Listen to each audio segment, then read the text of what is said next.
everyone, this is Suzanne Spooner, QHHT Level 3 practitioner in Des Moines, Iowa. And I am coming to you today with another session segment. This is so fun. This is so juicy. This session happened on October 31st, 2021, same week that the session I just recently put out, the 11th Dimensional Being.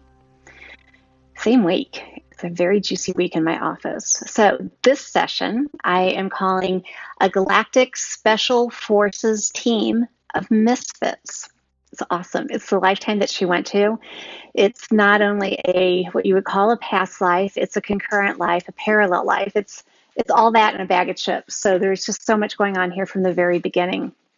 Now, typically, a QHHT session is going to last about 2 hours, sometimes a little bit longer than that. This one went longer yet. This session actually ended up being about 3 hours. And she was holding the energy really well. We weren't through with her list of questions, and we just kept going. Afterwards, she said that she probably could have gone another 3 hours. So she's amazing. She holds energy like none other. Very special person. I'll tell you more about her in just a minute. So anyways, it's a long session. And we actually add some extra at the end. So there's that. You hear her as she comes out of hypnosis. When we start talking in that post-session time, we've included that into this one. So there you go, got that. I know there's been requests for time markers put on to my recordings. I understand that some people only have time to listen to parts of it, but I don't put time markers out because I don't know what's important for you to hear. And everybody has different little parts that they discover different things throughout the session. So I would just recommend that you listen to it from beginning to end and take breaks as you need it. This one obviously is longer than usual. So there's that. That's what I would recommend. If you guys in the comments want to put time markers and what that time marker is about, please feel free to do that. But I'm just going to leave it whole as is. Her past life went up to about the first hour, a little bit under that, I believe. So the last 2 hours are her amazing high self and answering her questions, which are astounding, especially in these current times that we're going through. Lots of current information. Okay, so with that, a little bit about the client. She has had gifts of healing and of sight ever since she was a little girl. She can see beings ever since she was a child, both beings of light and beings of dark. So she's pretty amazing. She handles that dark ones, as she calls them, in her own special way. She is a force to be reckoned with as far as they are concerned. And she is always protected throughout. It's not always a comfortable situation for her, even in these current times. But as you will hear throughout the session, she is always protected. Her gifts are astounding. She has the gift of hands-on healing like none other I have ever met in my life. It's amazing. It's amazing. We'll talk about that in just a little bit. But as we get into her past life, she is on a pink planet. She's kind of in a resting place. She communes with the water, the sand, dolphins, and rainbows. Lots of fun there. And then as she's resting there, she actually gets pulled up away from that planet and onto a great fleet of starships. From there, she gets to work and she meets up with her group, her team. She calls them Misfits, and they are the special forces of the Galactic Federation in very interesting forms. She talks about their forms. It's very funny. It's kind of like the bar scene in the Star Wars movie. Oh, gosh. But they are coming together for a mission of saving a dying planet, and it's so cool to hear how they work together interdimensionally to save this planet and what their individual skills are that are contributing to this healing. Hers is toning and the frequency of her voice. You'll hear her demonstrate this, and that's also not only a gift for that planet that she was helping to heal, but as we find out later on in the session, it's a gift to us. Just hearing those tones helps to heal us, the listener. So that's an extra special treat with this one. talk about that. I know I keep saying I'm going to talk about that, but there's more that's going to come that makes sense to that. Okay, so that's the lifetime, about an hour. Then we get over to her amazing list of questions. They're fabulous. So she's telling me her life story. I'm like, what? What? Really? Wow, cool. She can heal by touching, hands-on. She also can do this remotely. She had her own healing session with a gentleman who's now passed. His name is Andre Moritz, and he had a special gift himself that he called Sacred Sanctimony. Sacred Sanctimony. And this used the gifts of toning, ancient languages, star languages. And when she had her session with Andre, she was activated, and her gifts of healing and toning just blew up, just escalated a lot. And she talks about, there's a question in her list with her high self about when she was using Sacred Sanctimony and doing hands-on healing. Oh my gosh, she's amazing. She had a question, just 2 little words on her list, and it just said shrinking people. And I'm like, wow, didn't expect that one. What's that all about? And she says, she goes, this is a thing that I can do. She goes, it's amazing. She says, thoughts about ourselves, we're just energy, and we're just accepting this perceived form as ours, but that's just energy, and energy can be shifted and changed at any time. And so she found a way to use her gifts using special oils, actually pretty ordinary oils, and her toning that she does from her Sacred Sanctimony. And she can help people slim their bodies down. She did this on a girlfriend of hers, and the girlfriend was quite overweight. She couldn't bend down to tie her shoes. She had a hard time going up and down a flight of stairs without being extra super winded, and she wanted her form lightened. And so the client, Kat, and her friend did one session. And in that one session of her work, the way that she knows how to do it, the friend dropped several dress sizes in one session. I mean, gosh, how amazing is that? And that's like a small part of her gift. Her biggest gift, I think, is the hands-on healing and the healing through the trees and the air, the rainbows, animals, and people. I mean, she's amazing. I know I keep saying that, but this one is very special. We're very lucky to have her on the planet. So she asked questions about shrinking people. That's what that means. She had a really interesting timeline jump while she was at work one day. She had questions about that. Let me give you a tiny bit of background. So she was at work with her partner in a house. The house was a mess, and she stepped out to go to her car to get something out of it. She comes back in. The house is perfect. It's completely different. The energy feels great. Everything's in place, but her friend's missing. But the vest that he was wearing was draped over a chair. So he's not there. The vest is there. The house is perfect. What just happened? She's totally confused, as anybody would be. She gets out her cell phone and she gives her partner's wife a call. Does she know where he's at and what he was just here and now he's not, and things are different. And this phone call is registered on both of their phones. The friend did report that she did talk to her in this timeline shift. So the client, Kat, is still confused. She ends that conversation with her partner's wife. She walks back out to the car to get something else, comes back, and it's back to normal. The friend is there, the partner's there. The house is a mess, and just a lot of confusion over that. It's a really cool answer when you get to that part in her high self. So there's that. She really has got this gift of sight and duality between the light and the dark, seeing it, dealing with it. She deals with some mighty dark forces, and she does it in the most, I don't want to say easy of ways because it's challenging, But she knows that she is always protected. We hear this over and over in her recording. She is always protected, and this is part of her skill set that she came in with. She's banishing the dark ones for us, and she's super. Okay, one last thing.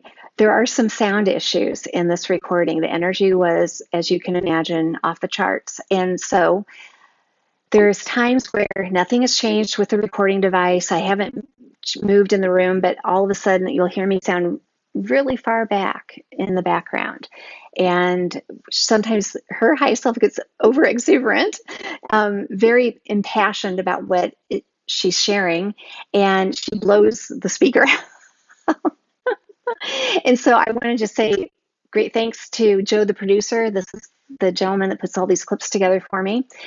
He had a lot to work with on this one and trying to correct those sound differences as much as possible. So it's as great as it can be. I think you may not even notice that there was any challenges with it. But if you do, they are as good as we could possibly get them.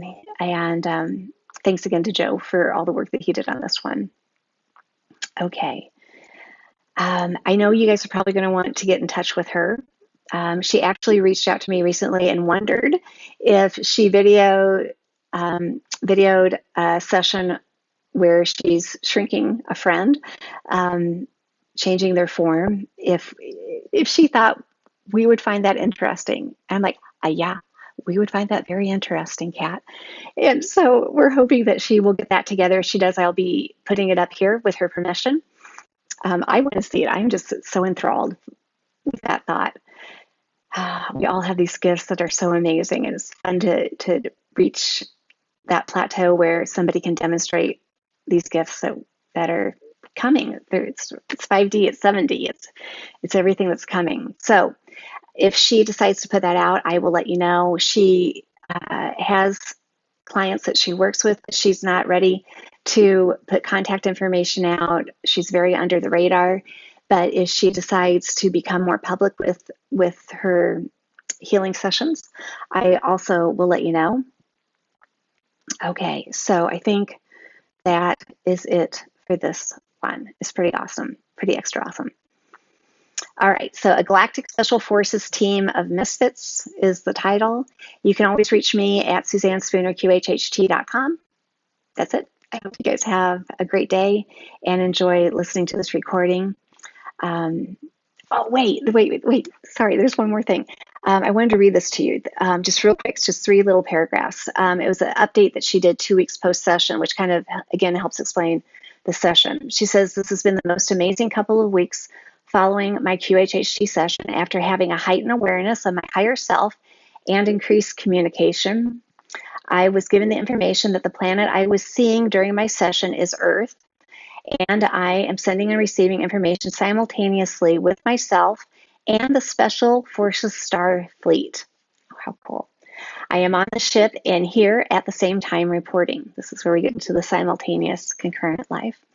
The doorway to the golden age is in the process of opening now. There's so much information about that on her session. The sounds in the session are healing sounds for humans and the planet if the receiver is open and will allow. Much of the message is not in the words you hear, but in the energy imbued in the message. She says, even in the seconds in between either one of us talking, there's healing in that for us that we can receive as the listener. She says there's always free will, the light wins, and there will be a big celebration. After listening to my session a couple of times, I have received many more downloads. I had an expansion of myself during the session and an awareness of our connection to everything, to respect and uphold the principles of divine harmony and the law of one. All right, truly that's it. I just wanted to share that with you. She says, much love and gratitude, Kat. All right, from Kat and myself, thank you so much for listening and have fun with this one. The sky is kind of pink. I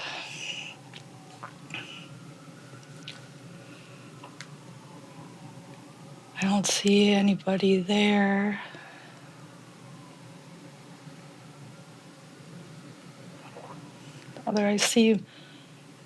I'm looking up, I see other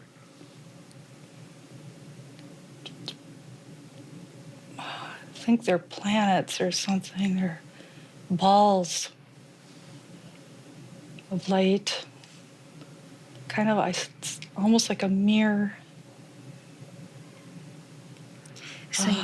So you're on the sand.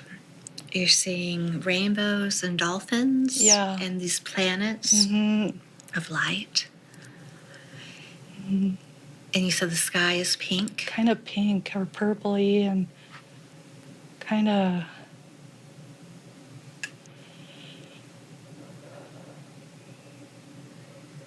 I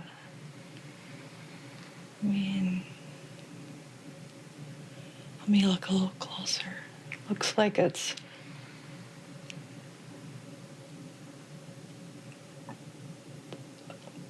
Yeah, it's not blue, like it's kind of like a sunset type effect, but all over. Nice. Sounds very pretty. Pinky, purple, glittery. And the planets that you see, are they close or far away? Yeah, pretty close. What else do you notice as you look at those? It's like 3 over here. They feel like they're like a sister or something. I don't know why. Like,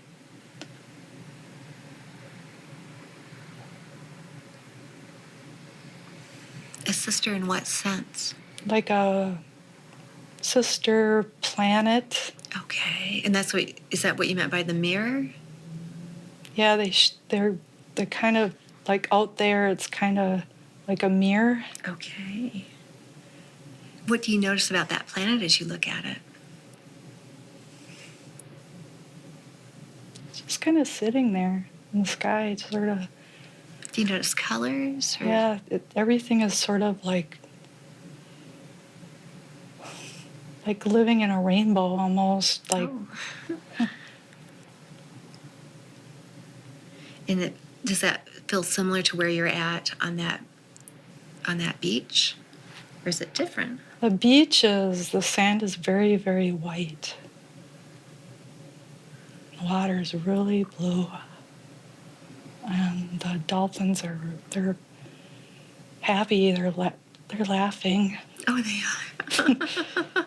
And where are you in relation to the water and the beach and the dolphins? I'm standing at a few feet from the water. Okay. Are the dolphins aware that you're there? They seem to, yeah. Okay. And anything else that you notice as you look around close to where you're at? I don't really see any trees. I'm going to look around. Is the water very calm? Are there waves? Yeah, it's calm, like beautiful. Like just beautiful, very, very clear, pristine. And the dolphins, are there a few or a lot of those? Right now I see 2 that are like they're playing with each other, laughing. Like coming out of the water? Yeah, they're coming up, and when they come up, the rainbow goes all the way across out in the horizon, giant rainbow. And then over here are those planets. Okay. Wow, that sounds really pretty. Sounds beautiful. Well, let's bring your focus to yourself there as you're on the beach. When you look down, do you see your feet?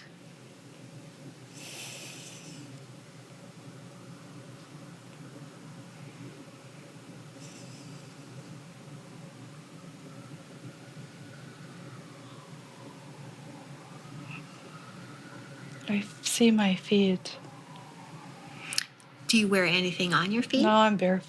Okay. And as you move up the body, what do you wear on the body? Feels like I've got long white, like gauzy. I see that. Right now I can only see this part down below, like it's a long, I can't. I don't really know what's above. Is it like a skirt or pants? What does it feel like to you? Feels loose like a skirt or a dress. And what color is it? White, pure white. Now you can clearly see as you move up the body, what does the upper part of your clothing look like?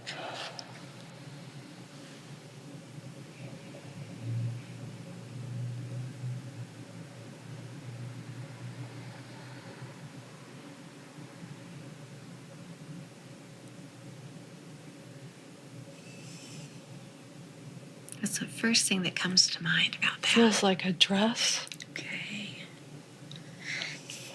Do you notice any jewelry or ornamentation? I can't see it, but I feel like gold.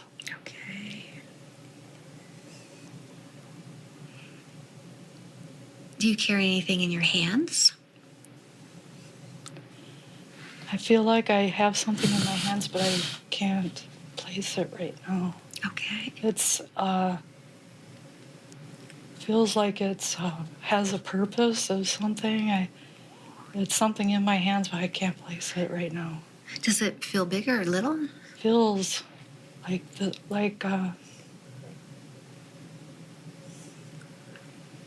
feels like the size of a really big shell. A big shell, okay.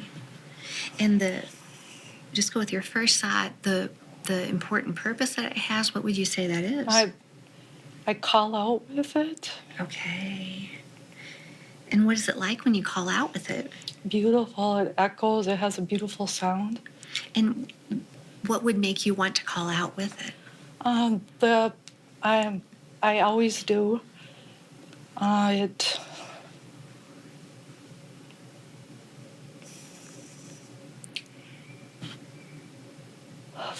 It's like a.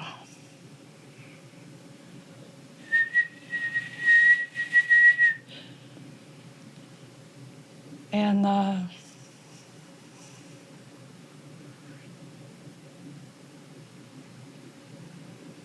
it's like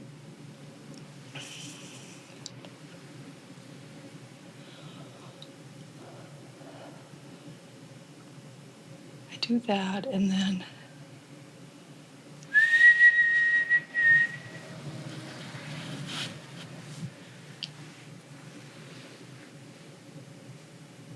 the sound does something. Everything loves it. It's like a calling. It's a calling of some sort. It's beautiful.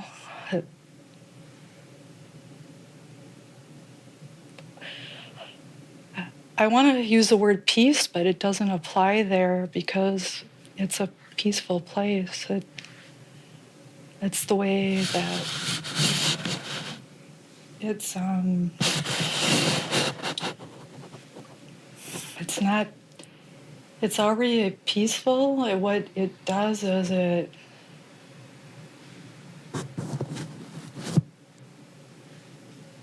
it's a sound that somehow it's activating something. Oh, very cool. Mm-hmm. Okay, you're doing great. Do you wear anything on your head? Yeah, I feel like I have something on my head. And how would you describe that? It feels like a crown. And describe what the crown It's looks really like. tall Okay. in the center, Mm-hmm. and it kind of comes around on the sides. Do you get a sense of what it's made of? Yeah, it feels sparkly, shiny. And what does the crown symbolize to you?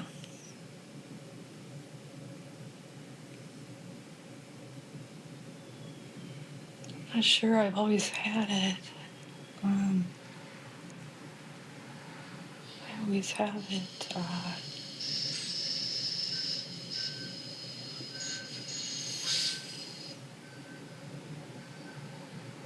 Does your body feel more female than male? Yes, Young or old? young. Like a young girl or a young woman? Let's say I feel. Well, that's hard. It's really hard to say because I know I'm really old. But I'm appear very young. Okay. Kind of ageless. Yeah, ageless. Does your body feel healthy or Yeah. not? Nice. Feels, doesn't feel totally like,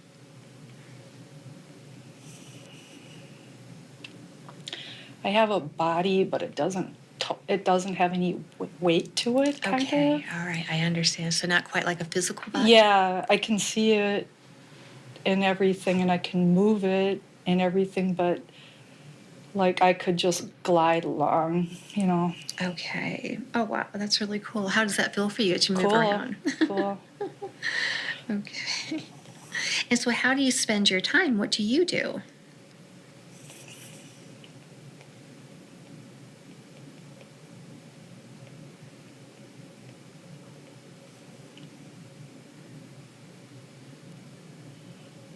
Gosh, I don't know what I do. I don't know. I just see myself standing here. You're doing great.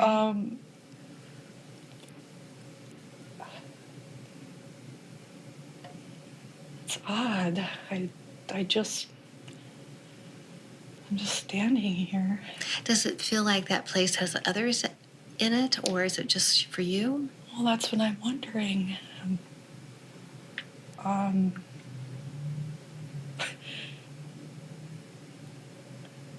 other than the planets and the rainbow and the water, the sand and the dolphins, there's nothing. I mean,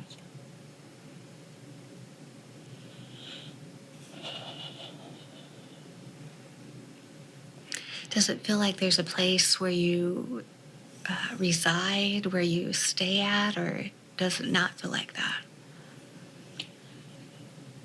okay, let me think about it.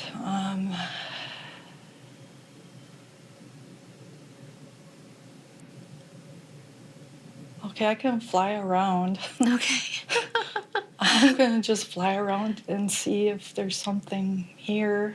Just tell me what you notice as you're flying around. Okay, I see a waterfalls. Over to my left, it's sparkly.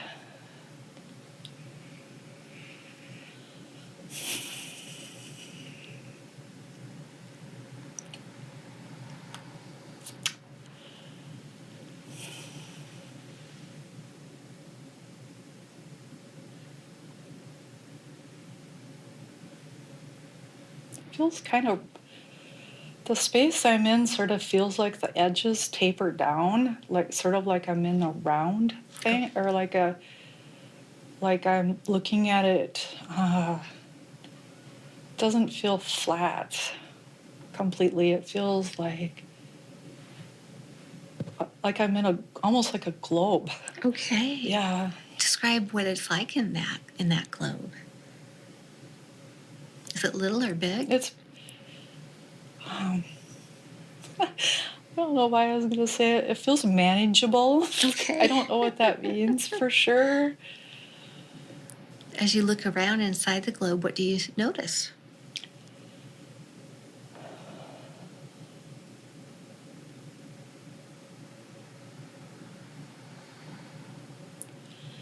I'm sensing some angels or something. I hear them.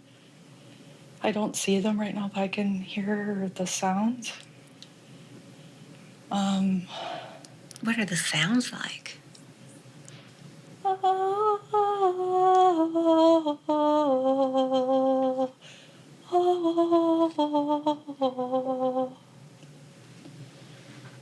Like that. Wow. And so you're sensing them there inside the globe with you? Yeah, they're kind of, it's not like really I'm in a globe. I mean, there's a top, it's beyond, but the sides come down kind of like I can, like I have a sense of the whole place. Okay. Like it's big, but it's, Is it like a dome? no, not like that. Like I could, like it's, like there's not a top on it or anything like that. Okay. There's no walls. Okay. It's just, for some reason, I just,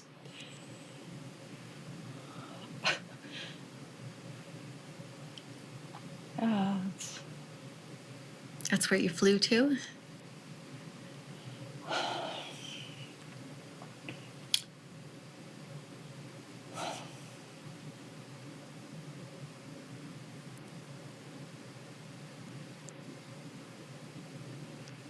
Anything else that you noticed?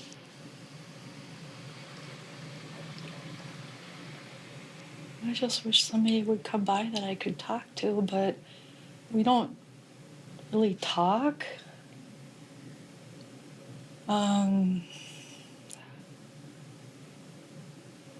Like I just sense there's no words. Okay. You're doing really good. Anything else that you notice?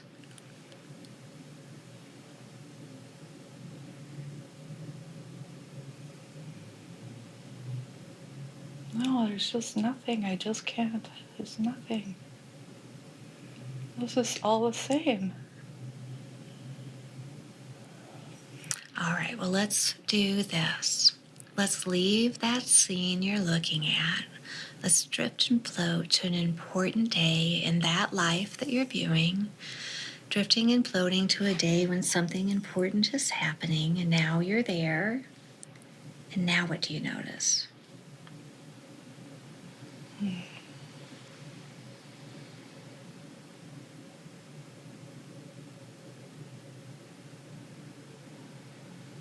Well, I'm getting the idea that things are changing. And I think it's changed. In what ways? Well, there's no rainbow. The dolphins aren't swimming. And it's like we're being told that we're moving. Oh, tell me what that means to be moving. I don't, they didn't really say it. It's just that we got to go someplace else, I guess. That there's something we got to do. What do you think about that? I don't know. And when you say they are telling you, do you get a sense of who they are?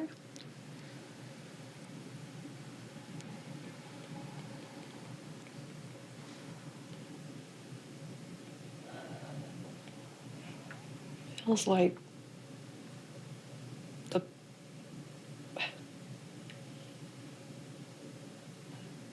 it's like the ones that know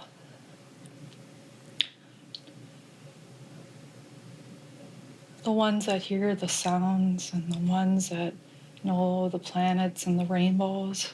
Oh. Them. They said that we're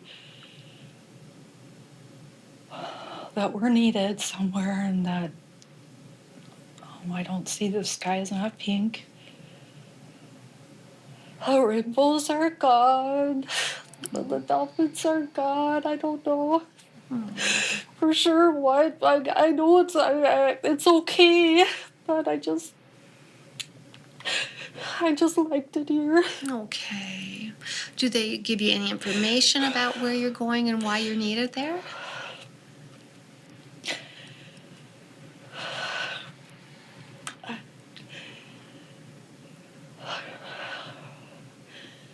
I don't really have anybody to talk to about it because I'm just sort of like this.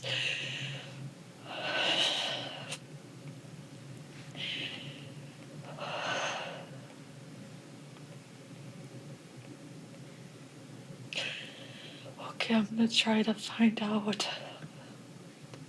What do you do next? I'm floating up. I'm gonna go and see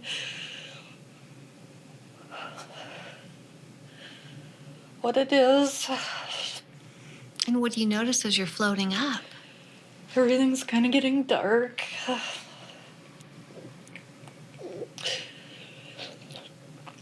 You're doing great. You're perfectly safe. As you float up and it's getting dark, then what happens?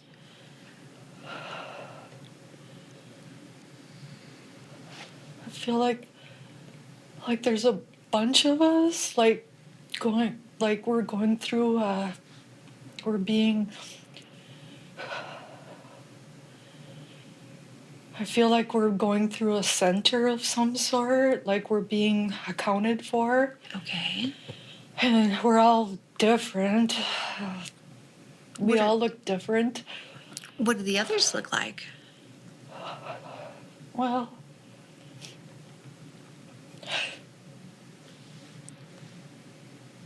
it's just everything. Like fuzzy ones, like really fuzzy ones, and ones with one eye, and tall ones and short ones, and ones that walk, and some that are on all fours, and they're just some that are flying.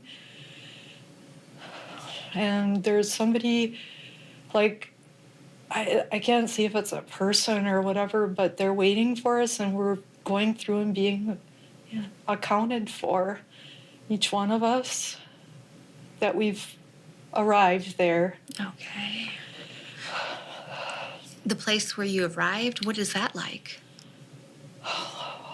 Well, it feels like there are spacecrafts and floating, it feels like a metropolitan area way in the future.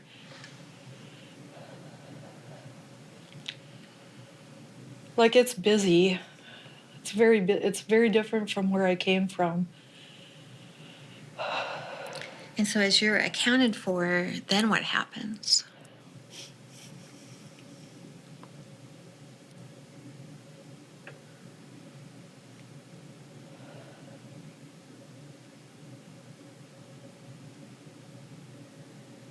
I feel like I'm in a smaller craft. It's small. It's gonna hook up to a bigger one. It's like glass in the front, and it's pretty small. I got somebody driving me or running it, and all of us are shooting out like stars. We almost look like stars. There's so many of us Whoa. that are in these, and then this bottom drops out of this bigger one, and then we just kind of go in, and then once we're in, it's like a city in there. In the little craft or where you get shot out to? The little ones aren't needed anymore. They're just transporting from the From place the big where one? the intake place. Okay. And then it's like, it's out further, and then it's kind of a puddle jumper. Okay. And then the bottom of that big, big one opens up on the bottom. Mm-hmm. And then it's like we're just sucked up in there. Not scary, but it's just you just sort of go up in it. And then in there is like, it's like a city. And are all of you going there together? Yeah. Okay. We're all going. I can see all of us. There's lots of us. Okay, so now you're there. Tell me a little bit about what the city is like. There's a lot of different levels to it, like you can see around.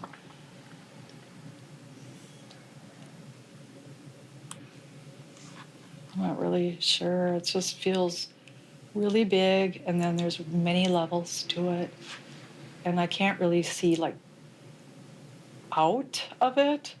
I'm in the inside, so I just see levels. There's like stairs kind of thing, but we don't really need them because we just sort of float where you need to go. It's like you don't really need to climb them. Okay. And so now that you all are there, do you get a better sense of why you're being brought there? Yeah, we're gonna go someplace that's in trouble. And so once you're all there, then what happens?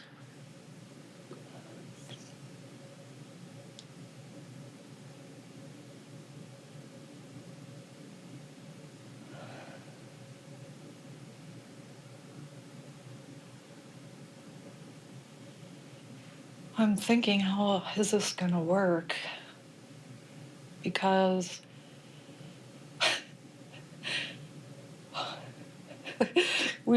feels like a bunch of freaks or misfits. Okay. And I just don't see how this is going to work. Like, how is this going to work? Is anybody in charge? Do you have direction about what to do? I haven't gotten anything yet. Okay.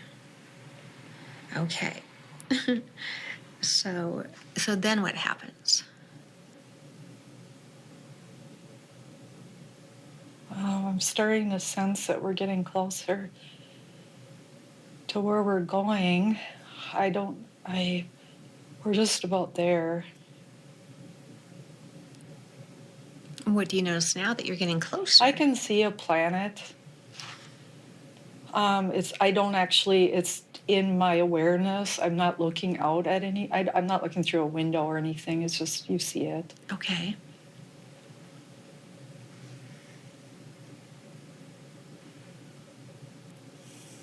And as you become aware of that planet, what do you know about it?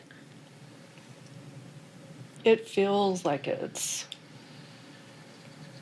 stuck.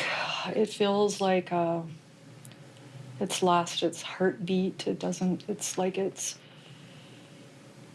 dying. It just feels really, it doesn't have any spark to it at all. It's just sort of there. It's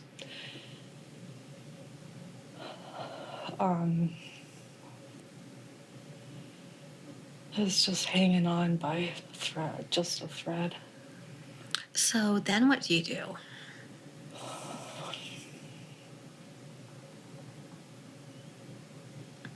We're gonna try to fire it up. Nice. And how do you do that? We're not gonna go on it or anything. We don't need to. We can do what we need to do from where we're at.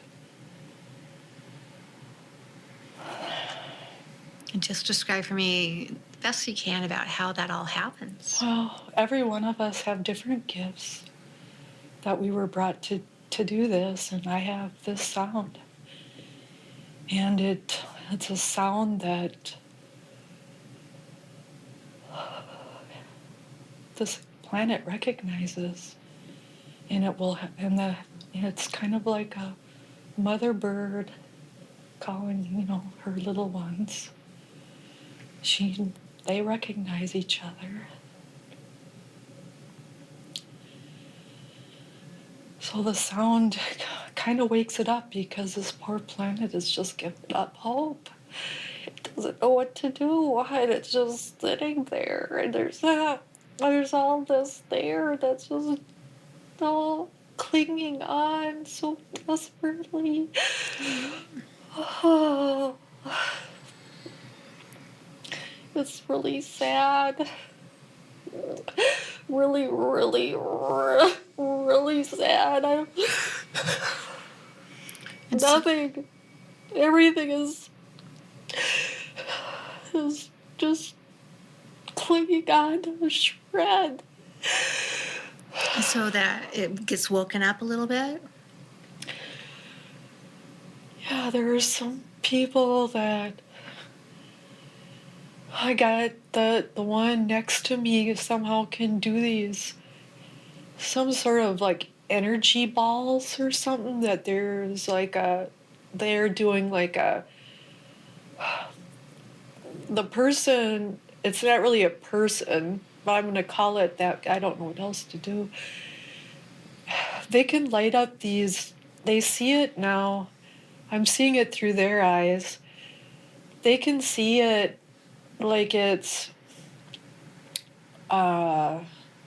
highways, this grid work, these highways, and somehow they're able to, I'm going to call it, start like these balls of energy that ricochet from them, that they're able to fire it off and to try to get this thing to wake up. Oh, that's what this one's doing. And what about the others? Okay.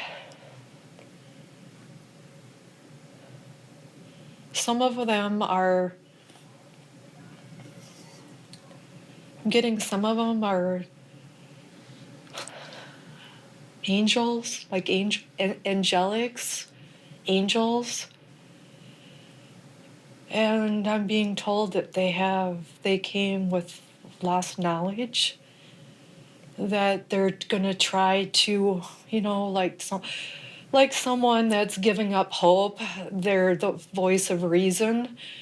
They're going to try to talk them through this, and try to talk them through it, not to give up hope. To the planet? Yeah, and they're the beings and animals that are there. Right. And the water. Nothing is working. The air, the water. It's all just like it's stuck, completely stuck. Okay. It's just the heartbeat is very slow. Do you get a sense of what happened to get it into that state? Feels like something came there and took over. It was a beautiful place, and then it was changed, and it slowed down, and the heartbeat started slowing down, and then it just got to the point it just couldn't get itself back up again. It was like something coming down, and normally it could just come back up again and go, but it was like it came down, and it just was down so long it just couldn't bring itself back up again. So the angels are doing their work as the voice of reason? Yeah, they're trying to remind. They speak as a language, and they have all this knowledge that it's like a good friend trying to talk you off the ledge kind of thing, is what they're doing. They feel very almost human, like these beings. They look human to me, kind of, but they're not. Do you understand the language that they speak? Yeah. And what are you doing during all this time? I'm light. And I hold light. And I let out these sounds. Kind of like,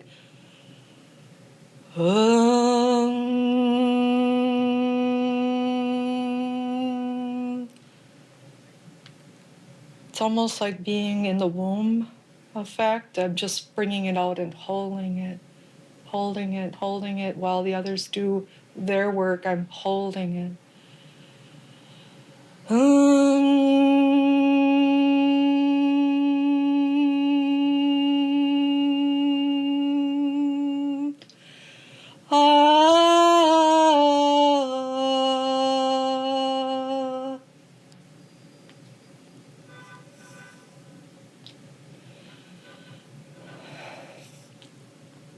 And what begins to happen as you're all working together? We are starting to get something.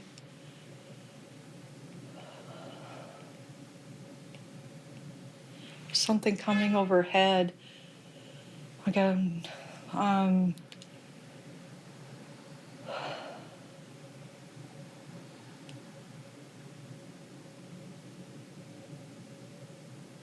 feels like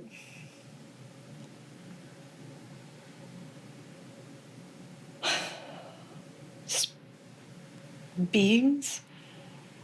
You can't really tell, but they look like light, and they're all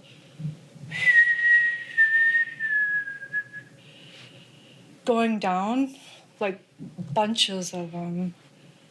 They're going now because we've got it stabilized enough. We're doing our work, right?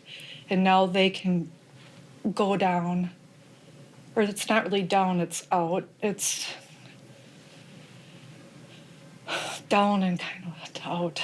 And there's thousands of them. They're just points of light shooting out. Nice. All around, all around. And what do they bring to the scenario? They're going to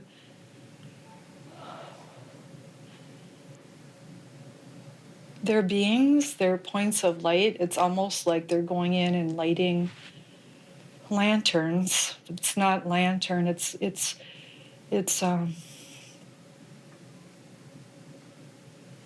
they're lighting it up.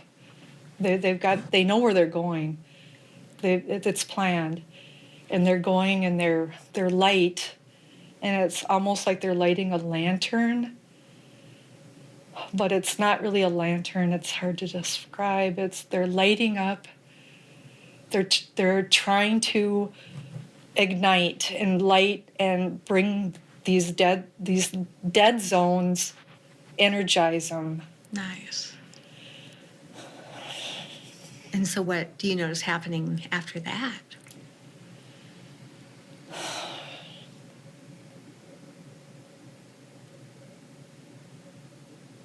I see it lighting up.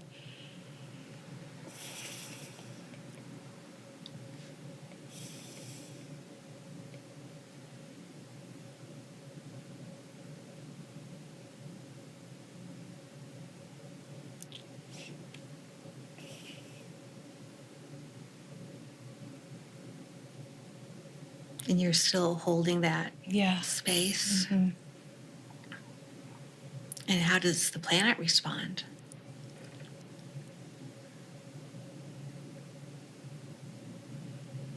I'm sensing it's coming. I'm not sure, though, that it can maintain it on its own. It feels like, I'm not sure. We've jump-started it, we're holding it, but it just feels like it might not. I don't know.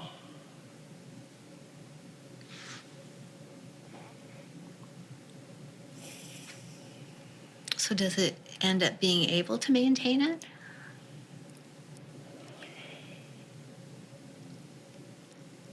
Or is it not able to? I feel like it does, because I'm feeling like we have a party. We're celebrated, where we go, that we're recognized for our work. Okay. So it feels like there was a good outcome.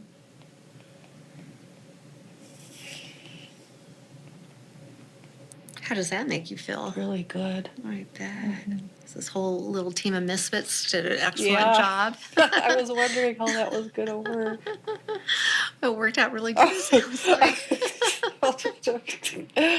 That's awesome. That's great. Okay, so you're at the party. Tell me what that's like. It's like something right off of Star Trek. I mean, we've got drinks, like blue goblets, and really these beings, and we're just having, I mean, some of us are drunk, like, and dancing. It's really weird. What are you doing? I'm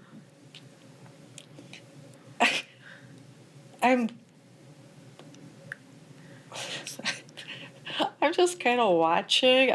It's like I spent so much of my time by myself with those dolphins and the planets and the rainbows that this is just, it's a little shocking. I'm not really sure, like I don't really know how to mingle, you know. But when you're back on the planet with the dolphins, you were kind of lonely, it sounded like. Yeah, I was. I was looking for something. You definitely have it now. Yeah. Do you get a sense of what you'll be doing after the party? Yeah, we're part of something really big. We end up, we're a team of some sort. It's really, we become a part of a group, a team that goes out and does this. This is what we do. There's a lot of evil out there. A lot of evil, and we have a way, we have a little system. This has been worked on a long time. We didn't realize of each other, and we get along really good. What's your system? Well, we have a system of how to go into these places. We're kind of like special forces, and we've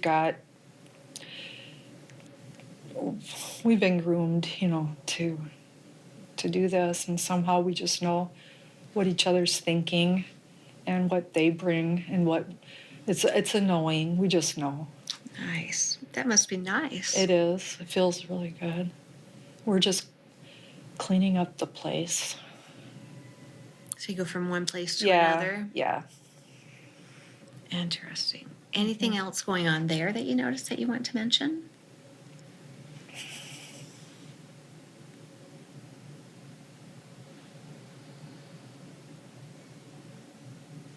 Yeah, I'm just kind of chuckling about the dancing and the drinking. It's kind of funny. I just, but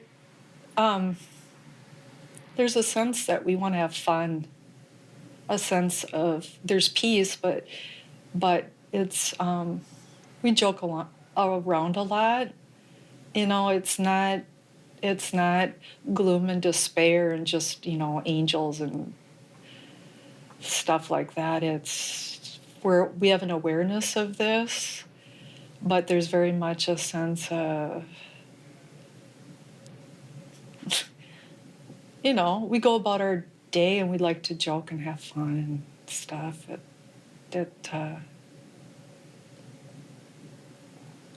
We get it's like this one guy I'm looking at right now. He's really funny. He's got a big head. Oh. His head is mostly forehead, like really little mouth and like down below, and then this giant head on top. And he's wearing a red shirt. It looks funny because you don't really know, like, we're part of a fleet, they said, because now I see the symbol on I don't have that long white dress on anymore. What do you wear now? I got boots and pants that kind of, they're short, they bell out, and then I have a really small waist, and I've got a long sleeve, tight turtleneck shirt on and some emblem or something on my...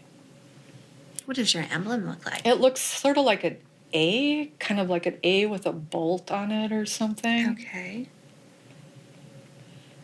And what does your appearance look like now? I've got really white hair, blonde, long, blue, pale skin, blue eyes, taller, really slender built, and very strong. Are there others that look just like you? I haven't really seen anybody like me. Most of it, like I said, we look like like a really odd assortment. Okay. We get along really good, but some look kind of like me. Yes. Oh yeah, I see a guy now. I'm gonna call him a guy. He's kind of cute too. Oh. He's got brown hair.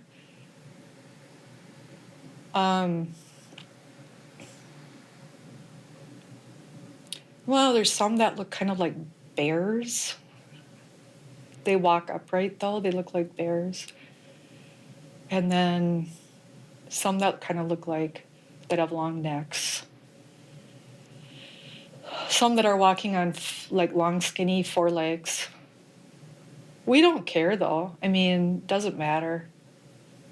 We just think it's funny. It's like being at a party animals.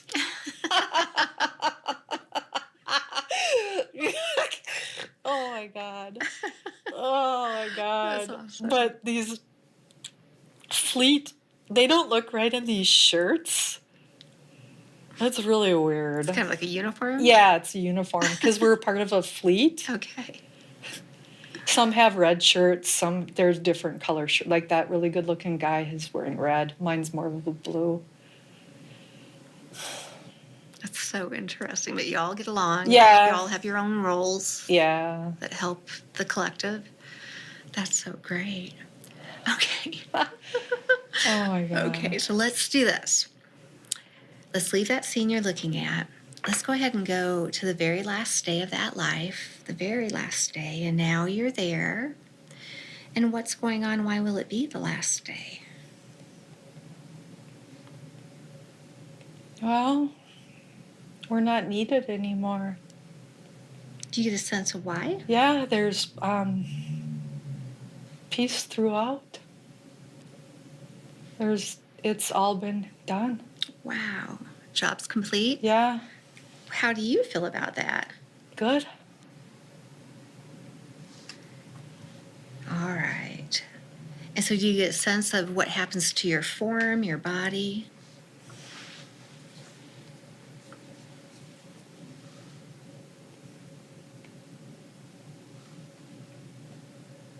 Yeah, I'm seeing that my exterior that I showed,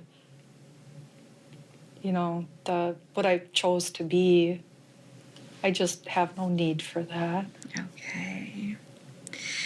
Now, whatever's happened has happened. You've left that exterior, drifting and floating back to the other side, and now you're there. And as you're in that spirit side, you look back over that life and know and see everything about it.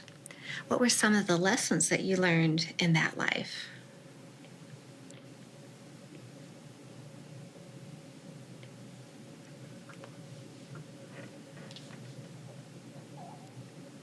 Well,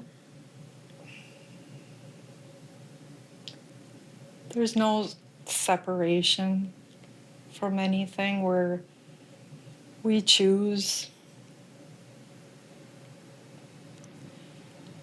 We're all part of the same thing. The planets, the sky, what we perceive as humans or beings from any place, that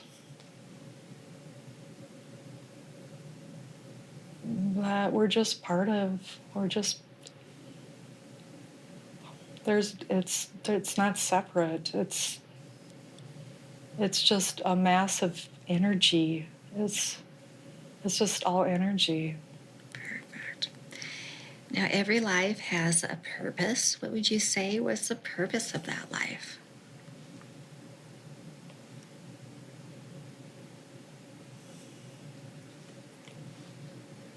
It was fun for me I spent so much time alone. I was satisfied, but I knew there was something more.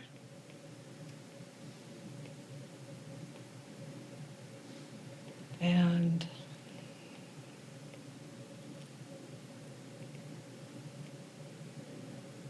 once I was able to do it, I was asked to do it. It just felt amazing. Perfect. Anything else about that life that stands out? No, I see us all, though, all of my group, all of us. Right. I see us now, we become like those points of light I spoke of, and I see us going back to source. It's a big white light, and we're just traveling back to be recycled. Okay. Perfect. You're doing so good.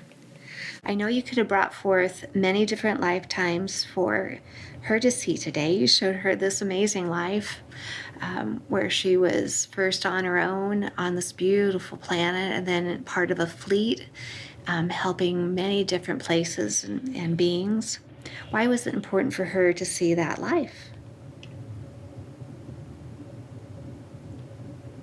we want her to know that she's a part of something that's needed now and is bigger than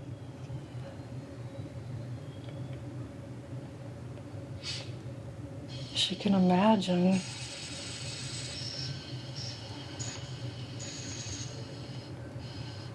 And her role in that life, first on the very pretty planet where she enjoyed spending time with the rainbows and the dolphins, what's important for her to know about her time there?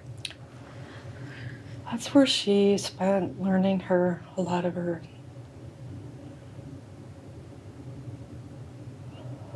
skills that would be needed in working with sound energy and creating harmony and beauty and peace. Her days were just spent recognizing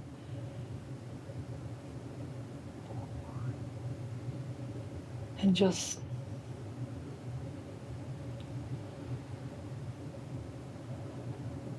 she had spent in Earth time over 800 years there doing that. She says she felt like she was the only being like her there, other than the dolphins and the rainbows and the water. Is that right? Yes. Was that like a planet, or is that... Yes, planet. Is there a name for that place?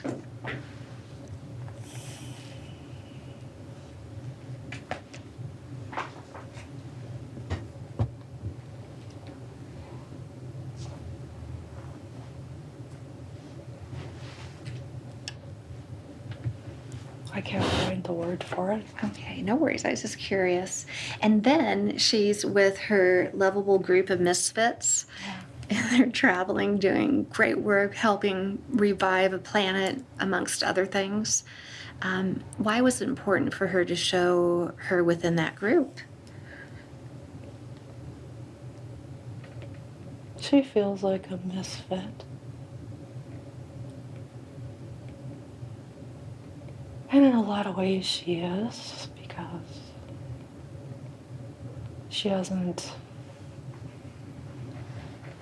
had the human experiences. Like, some here have had many, many, many human experiences. And she came in from a different perspective. Has she had human experience on this planet before?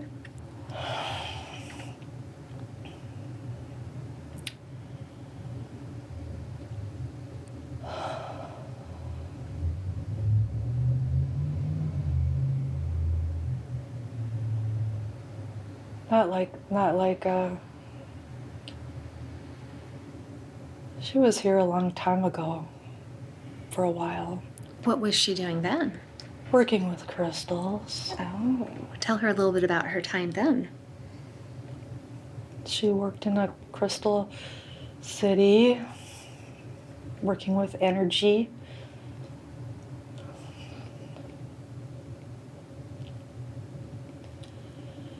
So when she's here,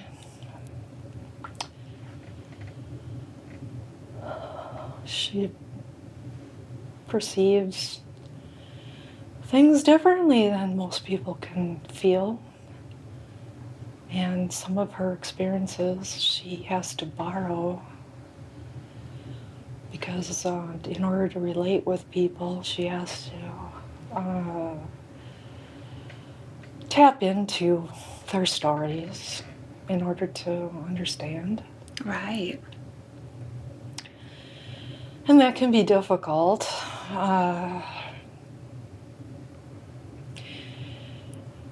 And it's hard sometimes to contain her because her energy is so massive.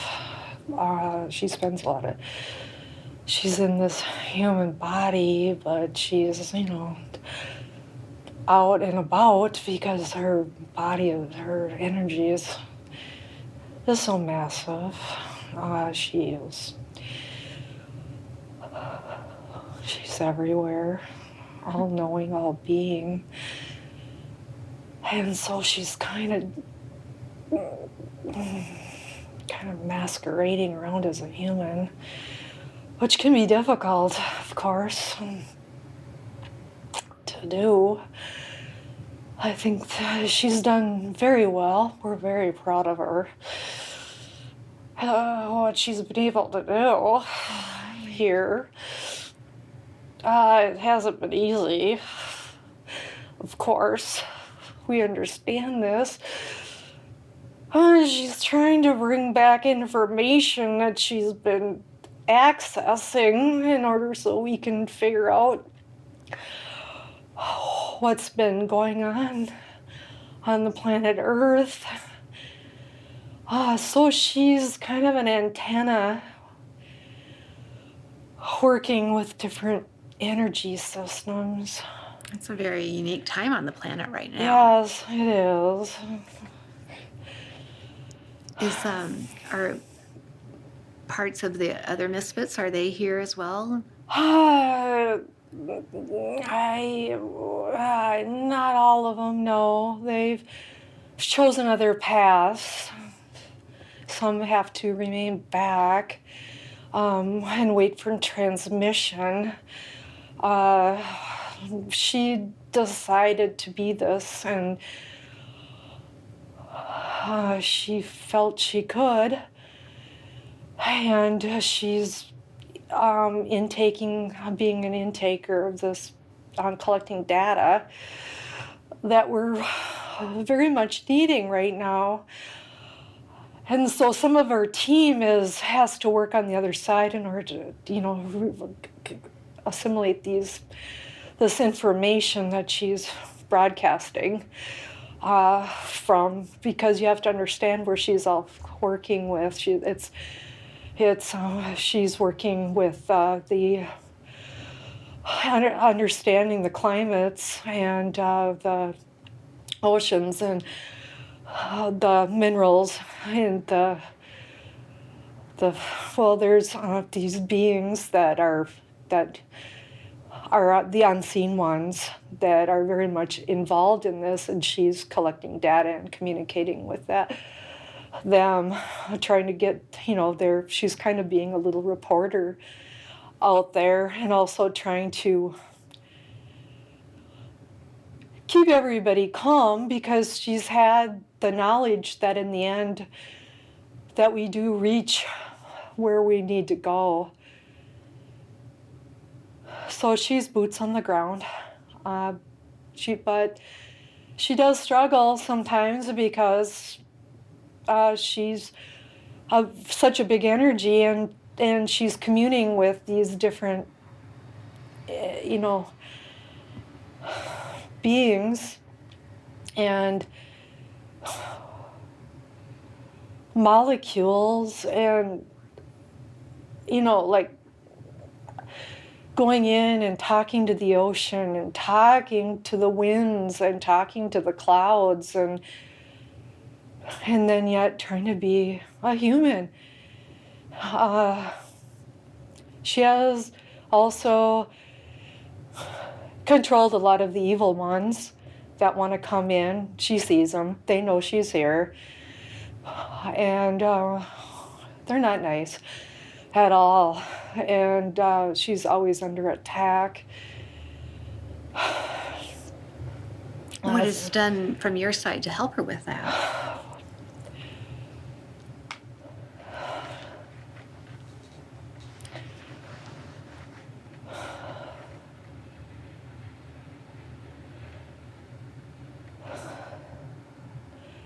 Her teammates are, she communes with them in the angelic realm, and they're giving her information and keeping her going, and keeping her,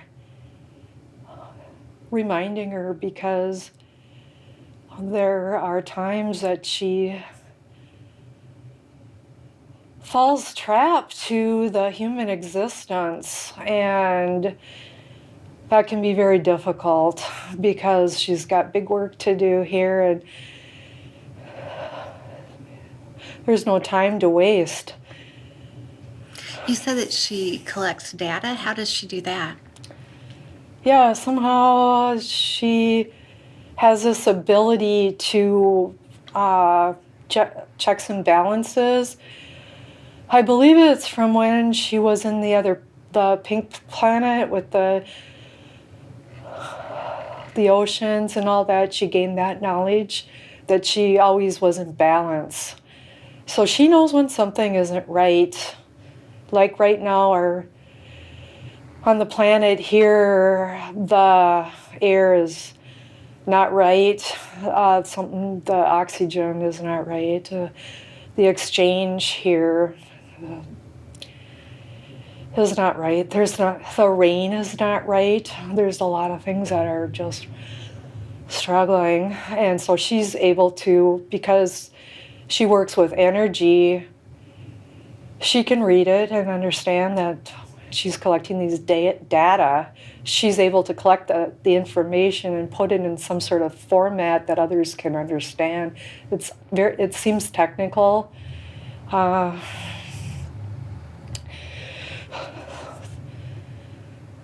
She gets it in an energetic format and sends it off, and then they are able to decipher what that means. It's almost like a Morse code of some sort. And then when they decipher that information, then what happens? They take that information and try to make the corrections that are needed into the planet. Nice. Okay. Wow. Thank you for all of that. Yeah, right now I'm just getting this. I'm getting that something is off with the rainbows. There's some colors that are missing. So I'm gonna have to, this just came to my attention. I'm gonna have to get that information on, because of course, every one of those colors are needed. They work in tandem with each other to keep things. The rainbow is a reflection of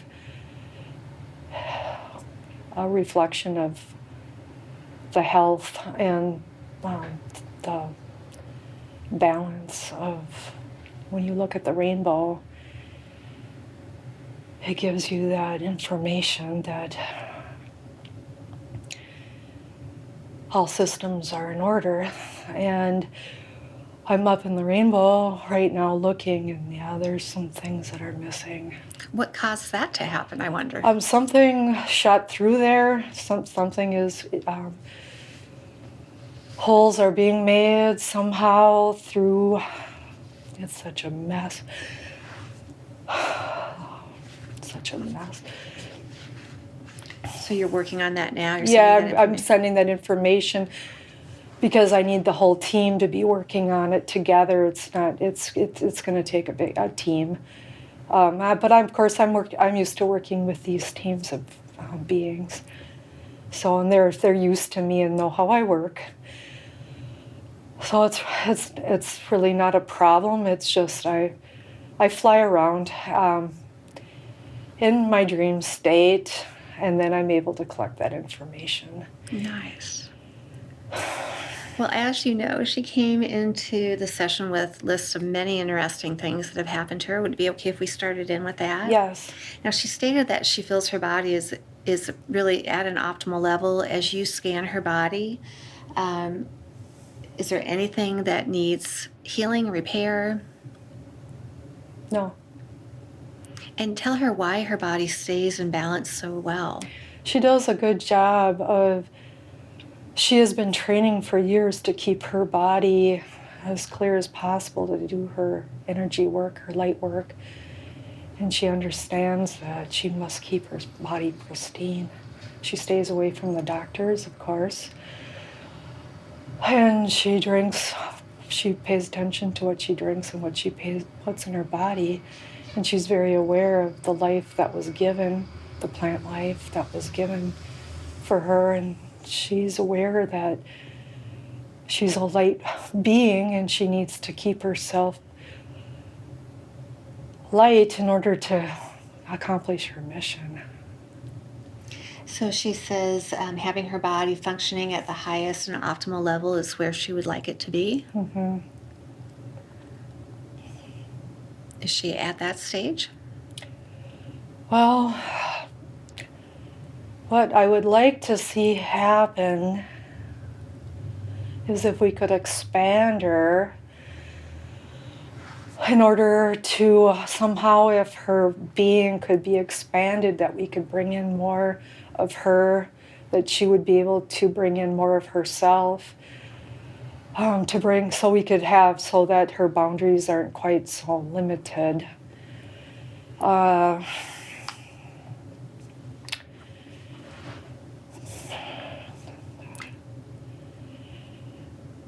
As a human, of course, you're somewhat, you got to get through doors and stuff, So it's interesting.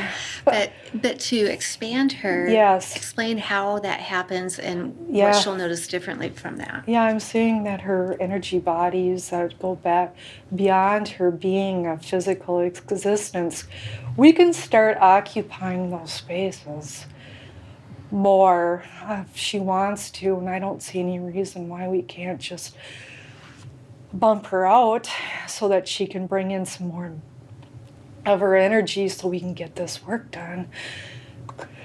And fine-tune her, maybe fine-tune her because she'd have more of her expansive energy. And so the main concern, of course, would be how to bring that down in order to keep her nervous system. So you want her to be comfortable and Yes. dealing with it Yeah, well. that would be the concern, is how to bring that down in order to rest the body. What advice would you give her on a practical level to manage that?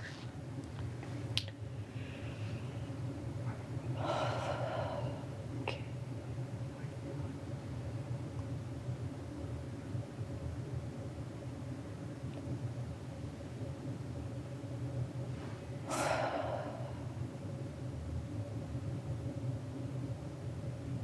When she's ready to go to sleep, she could start bringing those, she could start collapsing some of that down inside.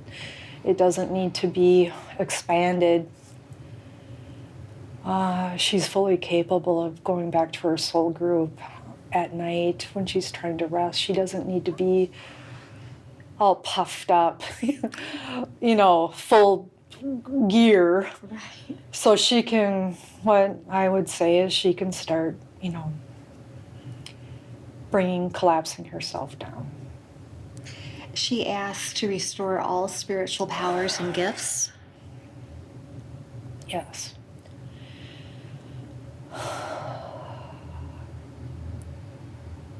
And what are you doing to help her with that? She's knowing it now. That remembrance of being her has helped. There is nothing she can't do. Nothing. She is fully plugged into Source. There's nothing. Nothing. Beautiful. When she was little, she had all these gifts, and her mom took her to the doctor, and they wanted to just cut out all stimulation, just Right. tone her down completely. Yeah. And then she worked with it throughout her childhood. Mm-hmm. And then when she got into college, she decided she was going to just be like a normal person and shut it off, but then it's come back. Mm-hmm. Why were those experiences presented for her? The turning on and turning off. Yeah. Turning on.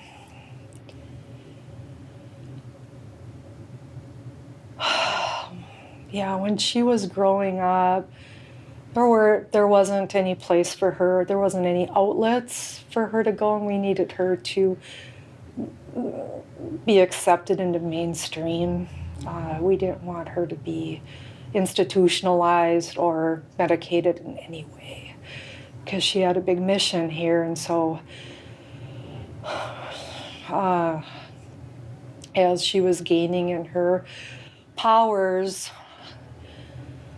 there weren't any outlets and anybody around her to support that and be an outlet and a resource that would have understood and accepted that. So we had to have her blend in, and she just, it wasn't going to work.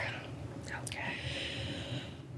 So there was a time where we just wanted her to be human and have fun, and she really led such an isolated life, which she just wanted to let loose and just be human, enjoy being human and everything that being human has to offer, and just have fun. She deserves it, and part of her was really, we toned that way down for her so that she could enjoy herself. She's worked hard. And have human contact and not feel isolated and then blend in,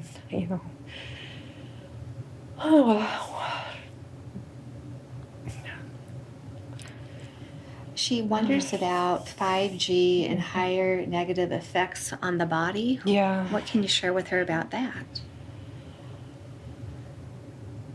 It's absolutely devastating. We're trying to counteract that. We're working on trying to figure out right now the energy grids are being taken over by the evil ones that came to this planet thousands of years ago that have a pretty good foothold in, have come up with ways to keep people enslaved. They don't know it. And this energy is a way to control them. The 5G? Yeah, and higher. Right now there's way higher than that, and they're able to go in and program people. And it's not good. Okay.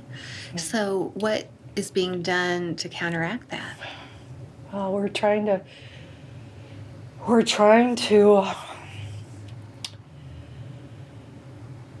first off, we're trying to rid the planet of the evil ones to begin with.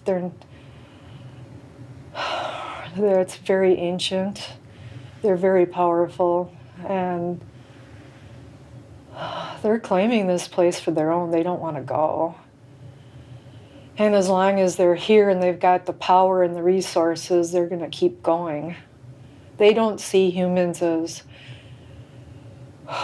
their level. They see them as lower level type beings that can do their bidding, and they can infiltrate and get what they want from them. And the getting into 5G is a way to break them down and get into their energy, break them down keep them in. Well, the humans are starting to buy into the greed. They're becoming, they're kind of morphing into that type of being where they're, instead of evolving, they're actually devolving and going into more of a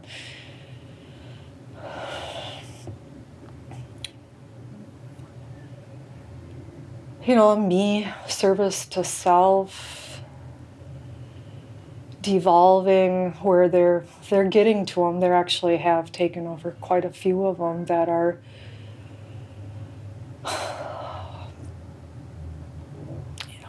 they're taking their light. So what can she do to protect herself?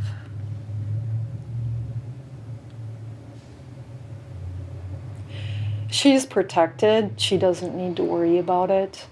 She comes with such massive amounts of energy that they can't get to her. And what about others? What could others do to help protect themselves? The ones that are on the fence are the ones, okay, you've got basically 3 groups. You've got the ones that have bought into their plan. You've got the ones that are on the fence, and then you've got the ones that are going to hold their ground. And the ones that are on the fence are the ones we're most concerned about right now, because those are the ones we're trying to get to. The other two groups have pretty much made up their minds, and you're not going to move them. The ones that hold their ground, Yeah. what are they like?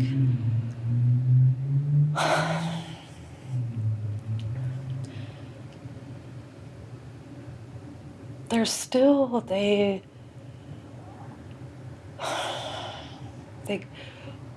just can't, they might be able, here's what's going on, they might be able to understand what's going on around them for a while.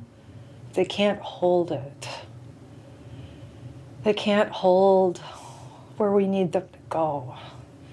That energy is, we're trying to get more that can hold it and then move up into the next higher group. But what happens is they can join it for a while, and then they're right back on that fence again. And they could slip down and go in that bottom group, or they can go into the upper group, but they just haven't made up their minds. Yeah, and those are the people that we're trying to get to, and it's tough. So overall, how are things looking right now with those that are working for the light and those that aren't? Well, we're moving the ones that aren't in the light. We're going to be moving along because they just need to be moved along. They're not going to move off their stance. They've made their decision, and this is what they wanted to do. And we respect that, but they just need to move on now. So they're going to be moved on. What does that look like? Well, they'll go where they need to go, where they want to go, where it works for them. Their plan, they're not needed here anymore. They're gonna move on. Where does she fall within that? Who's she? Kat. Kat isn't in those groups. She's I'm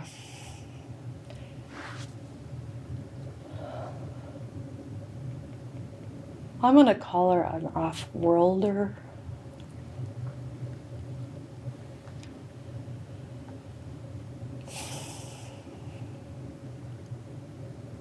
So her category is kind of different than the three Yeah. that you were discussing Correct. earlier. Okay, understood. Thank you. That's so interesting. Well, she says that she feels like she's been in service to others, but wants to go up a level to be service to source, and wants to know how to empty her mind to become that. This is going to help her.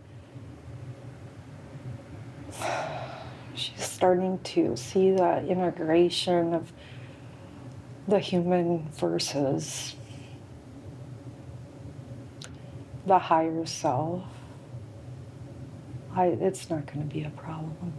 What will that be like for her as she integrates? She just, it's literally, she just knows.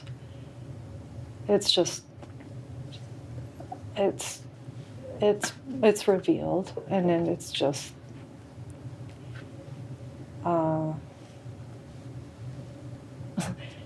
she just, there's a knowing now that she can relate to. Is this similar to what we were talking about earlier about the integration of the left and the right side of the mind? No, it doesn't feel like that. Maybe for other humans, it may be, but not for her. And then she would like to have clarity on the dreams that she has where she feels like she's physically texting and receiving information but can't quite hang on to that information. Yeah, that's her team, the fleet. Okay. And is there a way for her to understand what they're saying more clearly and remember it? Now that this channel has been opened, that will not be a problem. Oh, nice. Okay. Well, she'll be excited about that, I think. Very good. Thank you for that. She wonders, is she currently on her best and highest timeline?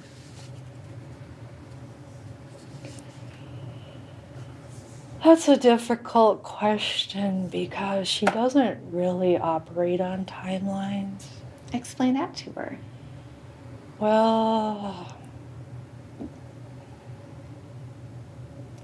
she comes from a place of all, knowing, all being, all, and their timelines don't exist. So in relation to being on this planet at this time, is there a way to give her more information about that?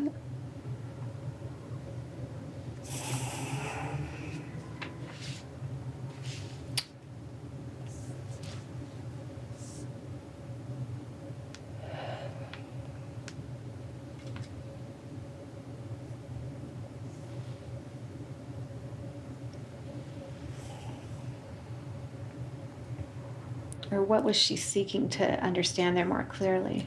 Well, she was thinking, because she reads so much, that there's all these timelines, and that it applied to her, and that, get caught up on which timeline you're on, but that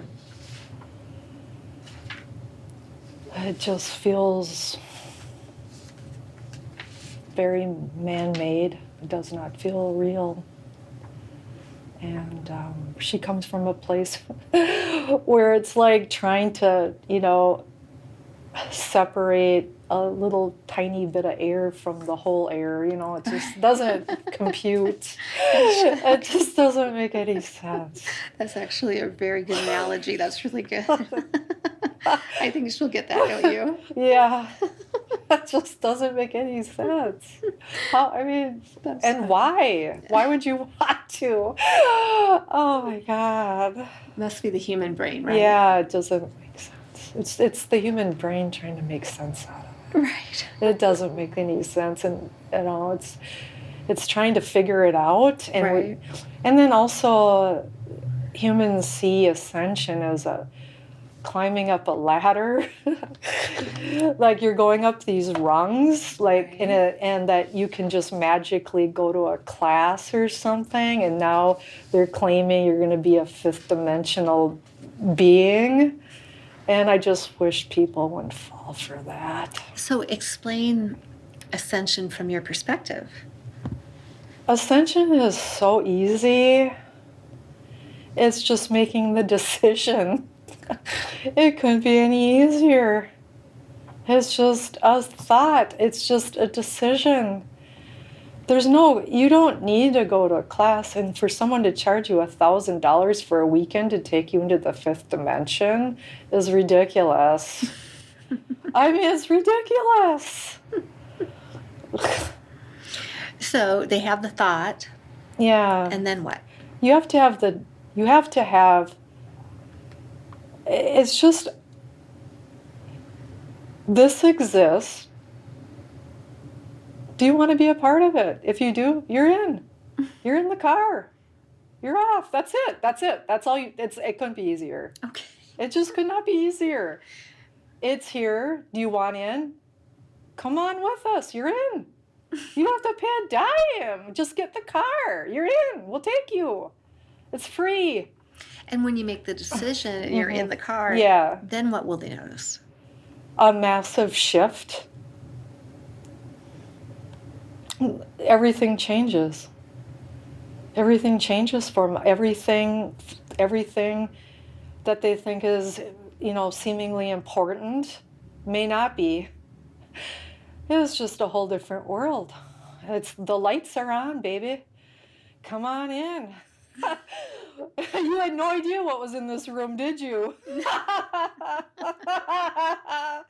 I told you it'd be fun. I just said, come on in.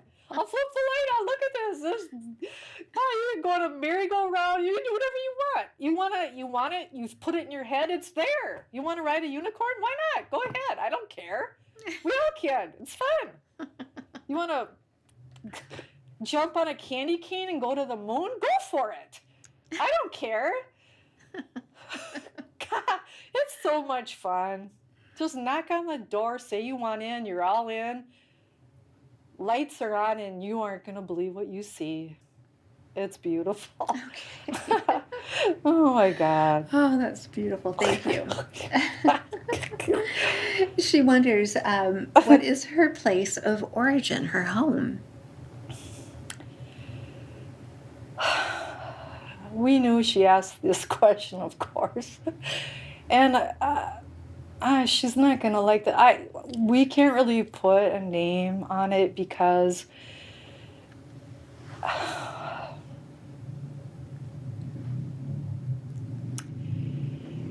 it's like a fractal droplet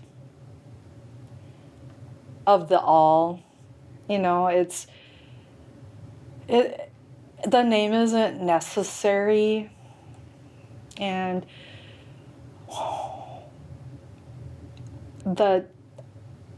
there isn't a name. It's just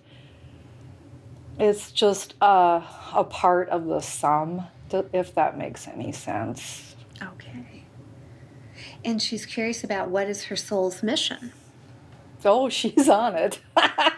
Oh yeah. Oh, she's in 100%. Okay. Yeah. Not lacking. She's Oh, no. on track.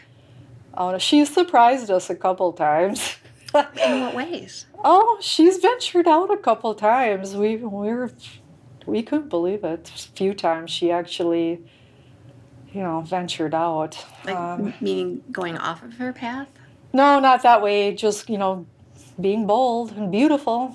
Oh. Going out there and shaking things up. Like when she was at the bar? Oh, yeah. We couldn't believe that one. She suffered from that, she told you that. Yeah. But she was trying to help. And Yeah, it's just she got a little big for her britches. And she can do it, all that healing work that yeah. she was offering. Oh, yeah, she was having fun with that one. So when she was at the bar and she's had a little bit to drink, Yeah. probably to get her bravery up, Yeah. and she starts speaking to people that she's an earth angel and she can heal them. From their perspective, what happened for them? To the humans? When she told them that? When she started doing her healing with them? Oh, she can heal planets and everything. That's a human is nothing. But do you think they were able to take it in and accept it? Oh yeah, absolutely. They were right there. That's very cool. Well, then she does ask for you to explain the energy work and the sound frequency, the sacred sanctimony that she uses for healing. Yeah. And maybe before we get there, can you go back to the time where she spontaneously started speaking other languages, couldn't speak English for a little while, just all these other languages, from where this seemed to come from? Yeah, one of the people that is part of her group, she went and had a session with him, and she was activated, and so it just brought back the remembrance of the ancient languages that she knew for healing the grid and the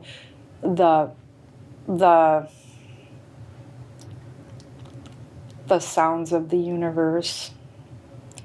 And some of those languages are some of her, she got to know her other teammates and spoke their languages, and some of them are from those star beings, and some of them from other star systems, and then also some ascended people and people that spoke in the elders in different languages. She has spent many years with them, of course knows all their languages and all their healing modalities.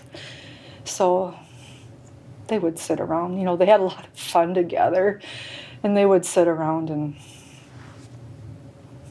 chant and do these different things. It's just, they had a lot of fun, don't get me wrong. They had a lot of fun. And so they would sit around and heal. They had fun healing, and healing all those different star systems and stars and beings. Of course, they really fine-tune their craft. So for her to go in, it's just natural. Once that was activated in her and someone needed a healing, she knew who the people were, of course, and they weren't there by accident. They knew that she was going to be there. In the time that her dog was so gravely hurt and she healed the dog overnight, can you give her more clarity about what happened? Yeah, that was her first experience. She was given the message that she could heal. And when she did, she saw a massive gold light. And it was shocking, but she trusted in that. She didn't speak of it.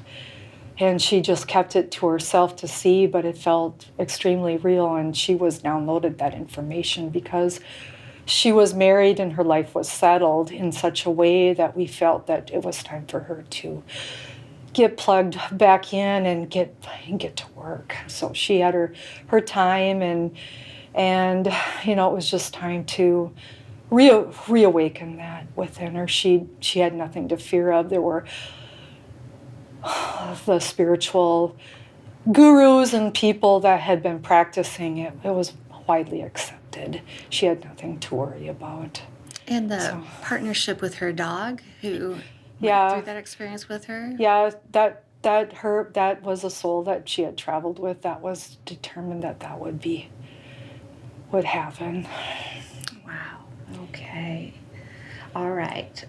She asked to please explain when she slipped into another dimension at work. This is when she was with her friend and she walked out to her car, came back, and the house was completely different. He was gone.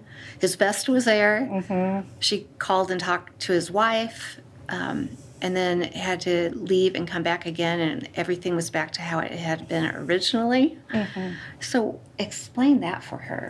Well, again, that was a clue. We had to show her that there was something beyond this existence, and we were just dropping little breadcrumbs for her to realize that there's planes of existence and realms and different things beyond. So it was just something, again, to reawaken slowly into that she's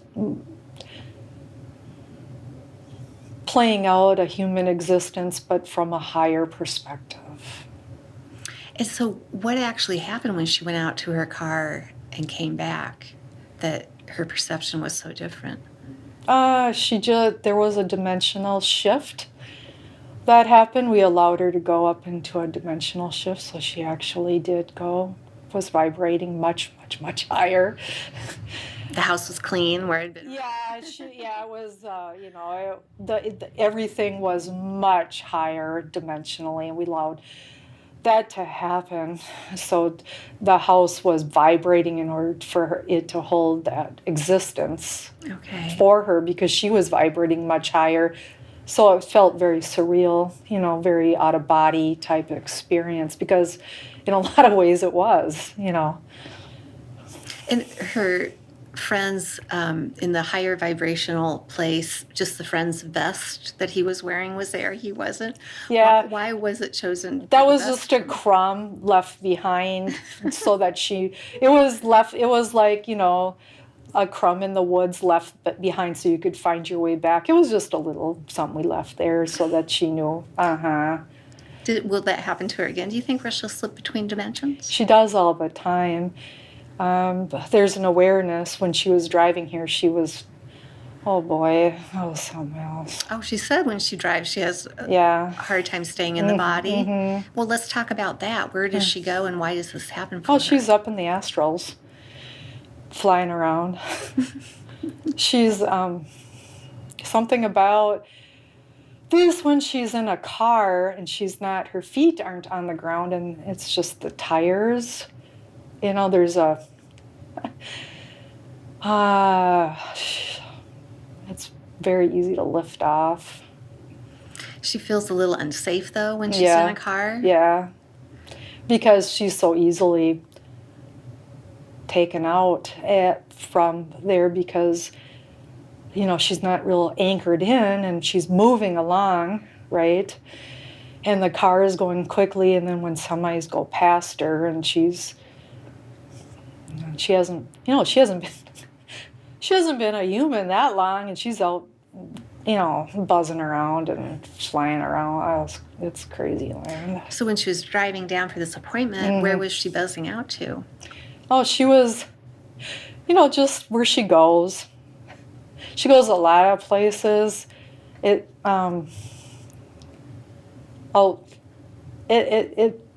just feels like air, but really she's out doing things, like checking things out, doing her work. I mean, it just seems like downtime, like it's just a human thing to drive, so why not multitask? And she really should not be doing that. She's collecting samples and, she's a go-getter and she's going to get some shit done while she's out and about. And it's just human driving. So she's, part of her's driving and part of her's out, collecting water samples. Okay. It's, and But we want her to feel comfortable yeah, when she's driving. She knew because she kept calling in her angels and guides to be with her because she had an awareness when she was slipping out that she needed to stay in.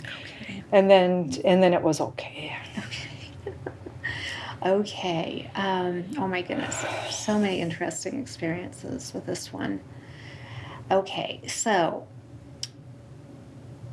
she wants you to explain the lightning bolt that seemingly came through the window and hit her head after asking if she is doing her spiritual work and will she do whatever is required of her. Oh yeah, that was a good one. Oh my God. We knocked her right upside the head. Oh my goodness. How do you get through with someone? And tell her, yes, you're doing it. It's like, so we hit her with a lightning bolt. Oh my God. It was, I mean, all right already. Yes, you're doing it. Oh my God. Did that lightning bolt change or affect her in any way? Or was it just... Actually it did. There's an electrical system that it did help fire up some hidden gifts and talents that were stimulated, but she hasn't really been using them. Oh, what are they specifically so she can be aware? Well,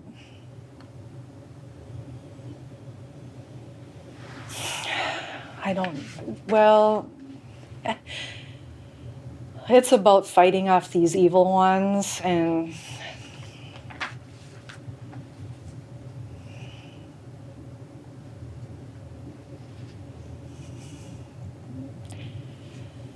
her gifts that she has in fighting them off, and she hasn't really been. It's I don't think it's something that she was really wanted to look at because it's so big and so dark, and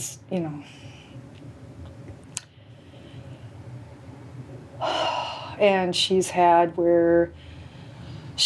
to fight them off before, and she got scared because they put a big sinkhole behind her bed, and they kept filling up the hole right outside the window where she sleeps, where her head is, because the ground kept sinking in and kept filling it in and kept sinking in.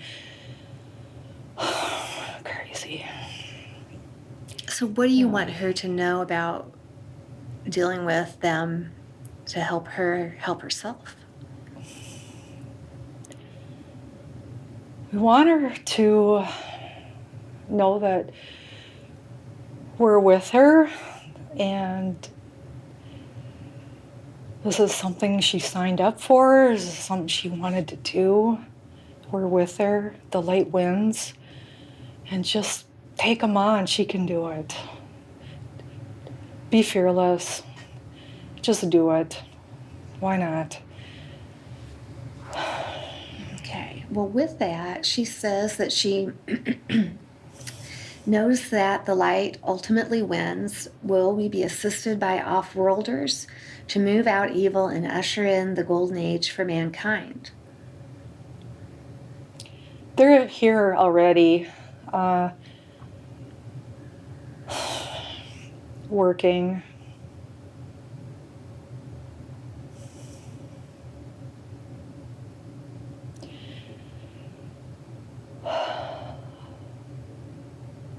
Is there more you can add about the light ultimately winning?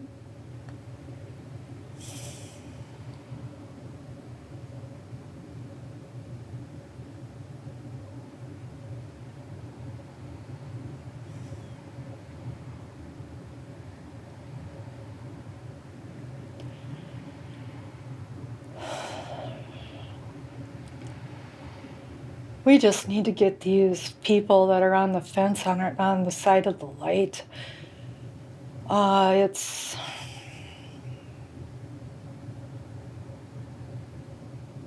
We do have people, they're not really people, they're higher dimensional beings that are going to come in to help because humans have been conditioned so long that they're having a difficult time standing in their power and their light long enough to hold that energy that we're needing. And I mean,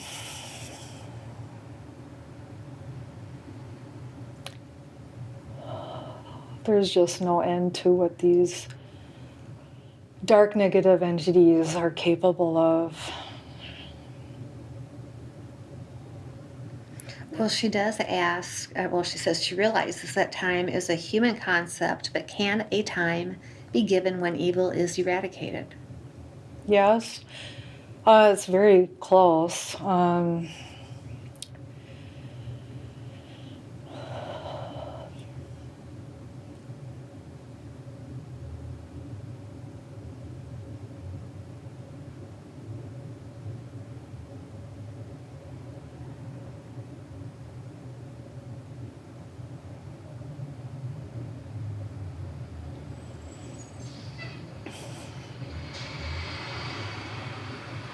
I know she wants a timeline.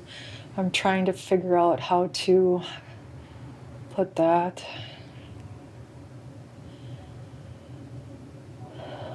Just do the best that you can.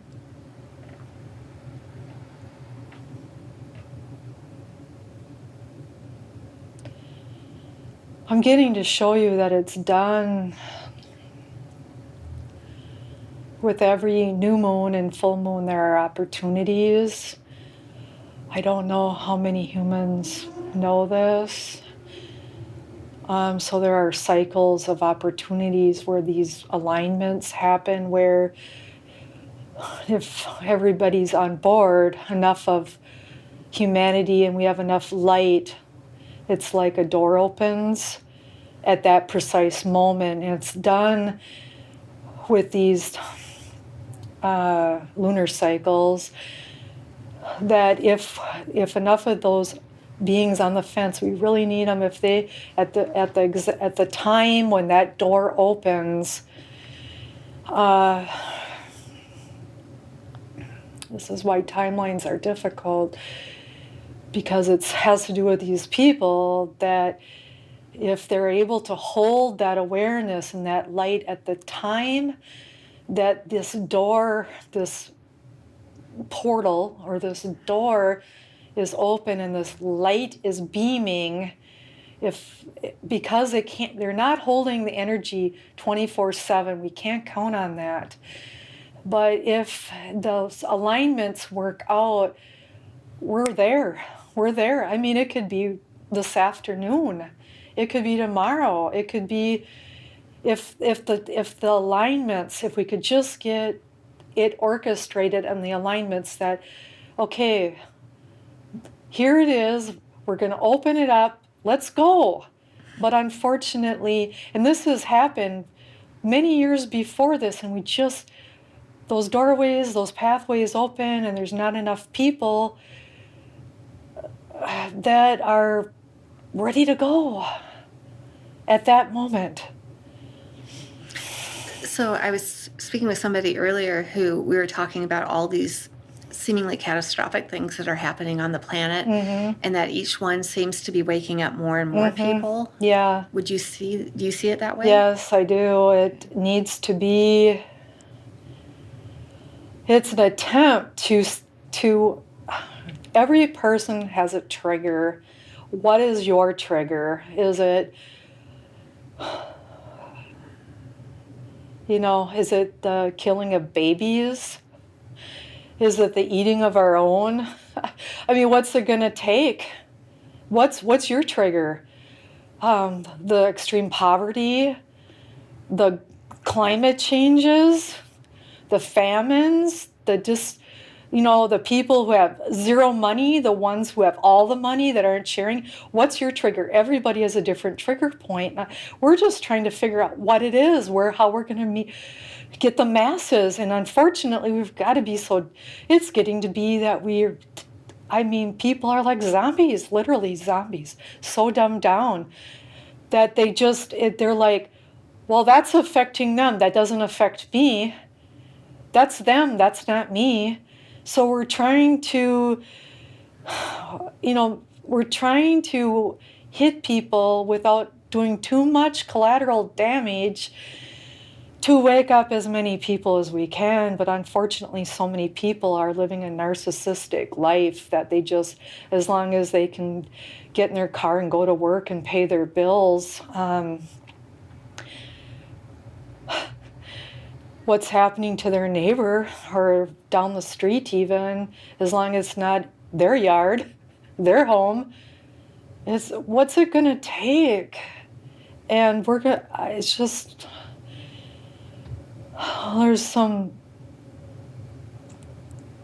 Do you think as people are waking up and they're understanding they have a greater purpose here, does that affect and change as well, if they're living their purpose?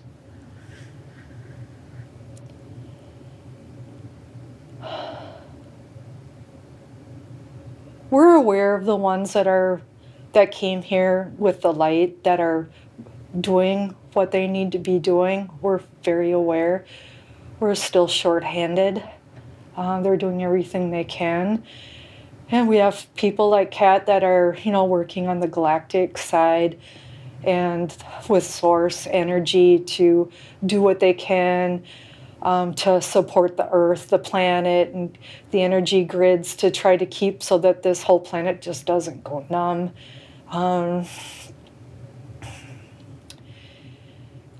We're aware of the ones, and they're doing a good job. Everybody that's here came with a plan. They're all here for this time for a reason. Some people are here to be of the dark, of course. There's polarities, and they're playing their role beautifully. And we shouldn't be in judgment of those beings either. They chose to play that role. And this isn't just Earth. This is something even bigger. This is, like I said earlier, there's no separation. But right now people can't even, there's a vast majority of people that are just living for themselves, and they're not concerned about things as long as they can take care of themselves. How about the Earth itself? She's a being. How is she doing? Oh, these shutdowns have been good for her. She's doing a lot of repair work right now. A lot of the beings that humans can't see, most of them, that are working, the ones that are working with the elemental kingdoms. And all these kingdoms are out. They're really busy because they know this time is of opportunity is they're working day and night because we only have so much time, and they all understand that. Well, she's curious about what current percent of Earth's population is considered backdrop people or non-player characters? Yeah, that's an interesting one to try to understand and to convey that is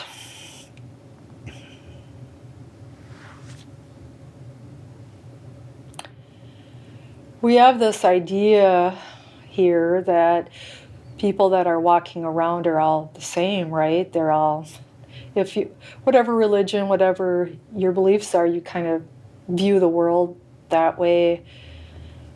There are, so you see the world through, in the perspective of what your background or your conditioning is. And so different people are going to view it based on previous lifetimes or this lifetime. If they grew up in poverty, they see the world differently than someone who's rich. Somebody of color may see something different than someone of another color. Their viewpoints are slanted. We believe, as we're walking around, most of us believe that they all have a soul. That's fully plugged into the system. I'm going to call it source energy, and that's not the case. They're moving around, they're operating, but they're not fully, I'm going to say, they're not fully plugged in.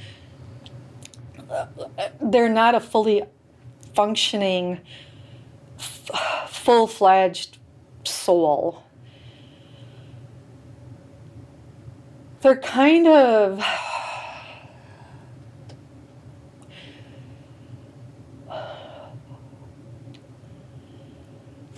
open to, they're not real set.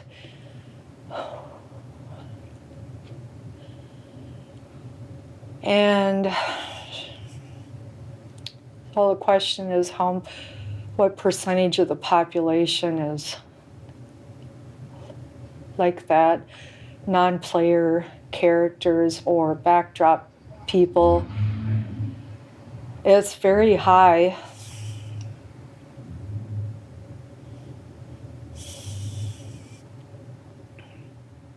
There are more here that are fully plugged in than are not. So they are the minority, but it's a big minority.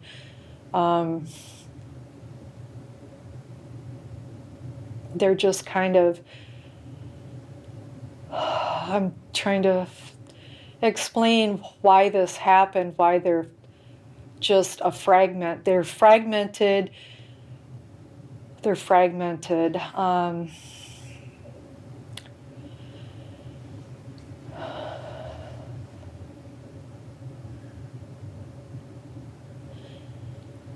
I'm getting that that was done intentionally, and there's more of them intentionally.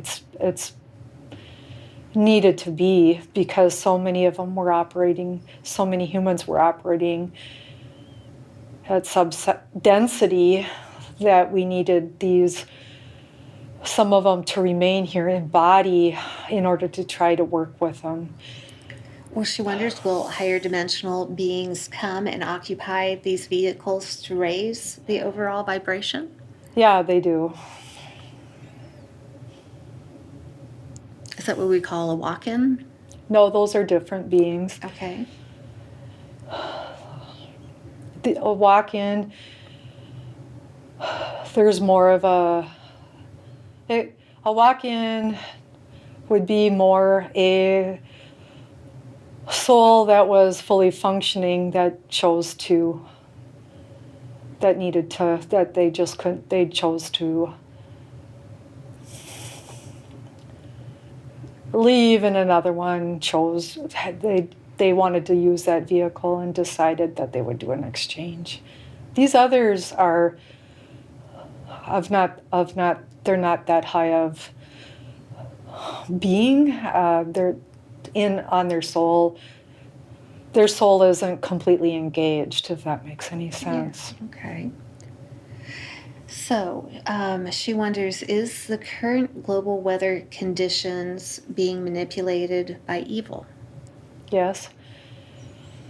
And will we experience long periods of food shortage and power outages? Yeah, that's the plan.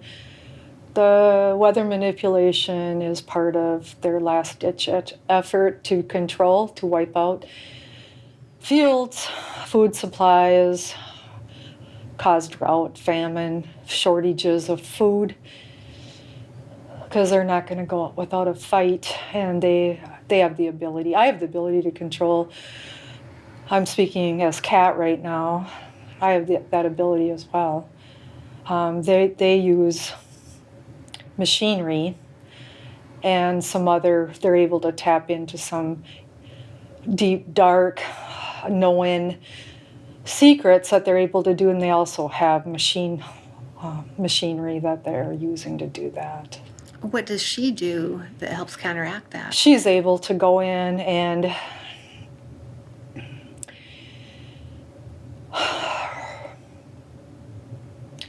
she can see the evil.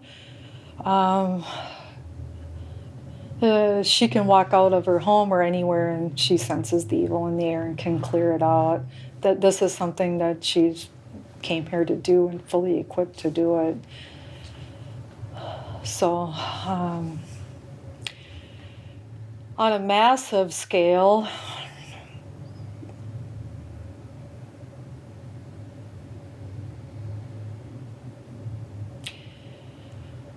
this is knowledge she is not aware of. This is new knowledge. There are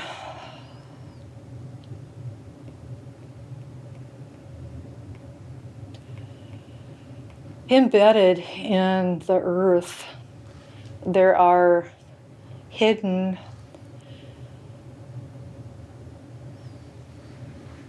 massive energy points that will be revealed that she can tap into,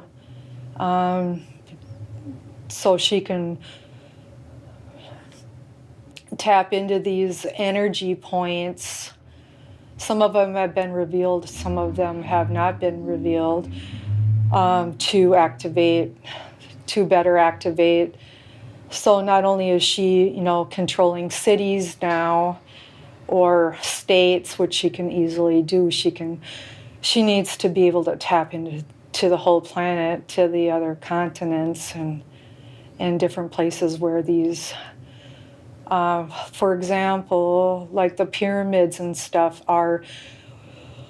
she needs to work with, because the pyramids are kind of I'm going to call them their heartbeats they're not what they used to be. They're not operating the way that they were designed to. They're not giving and receiving energy and information that they were designed to do.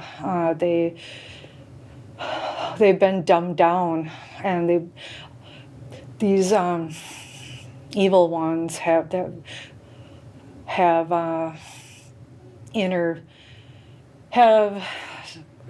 interacted with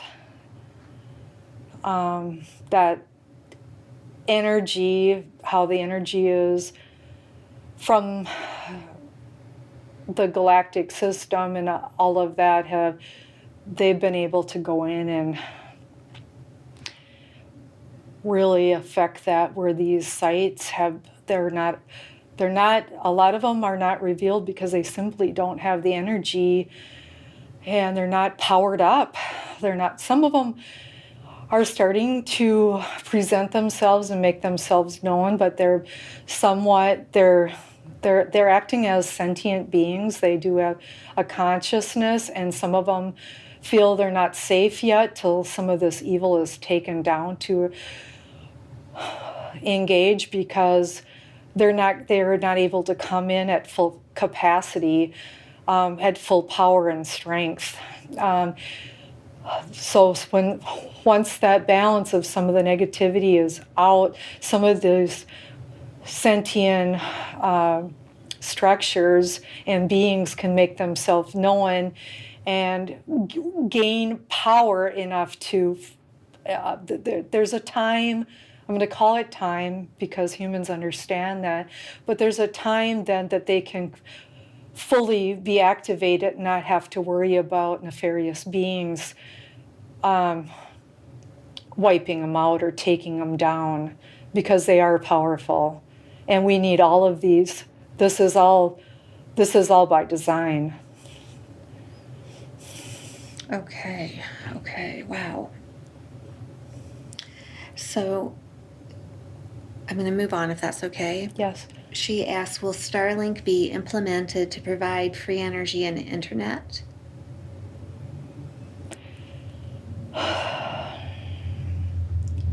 It is there right now. I'm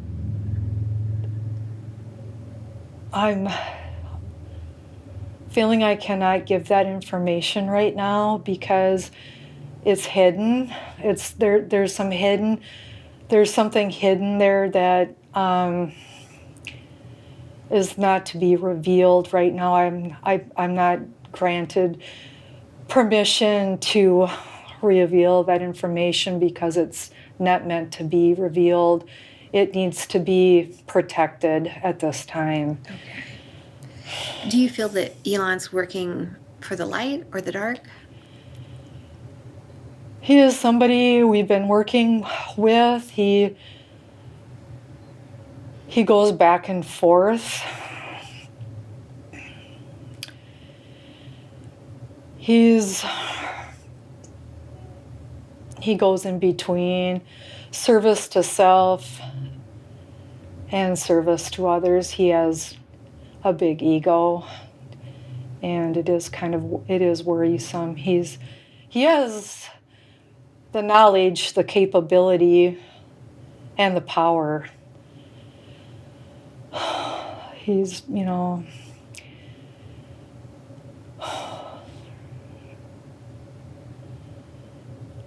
it hasn't been determined which way for sure. He's one of those beings that he's on the fence, and he is one of the most powerful. Both sides want him. Okay. All right. Thank you for that. She asks to please provide an overview of the coronavirus. Are the vaccines a lethal injection? Will they be made mandatory?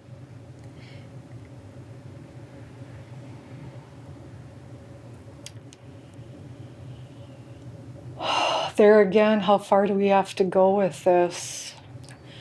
How much collateral damages are going to need to be? How much suffering? I'm going to liken this to what Christians remember with Moses and the evil that swept through the city, and the people who kept their faith and put the lamb's blood on their door and waited for the evil to pass through. It takes a tremendous amount of courage and faith. And I know we can do it, but we're going to hear our neighbors screaming in pain. Our children are going to be taken from us. If we don't wake up, do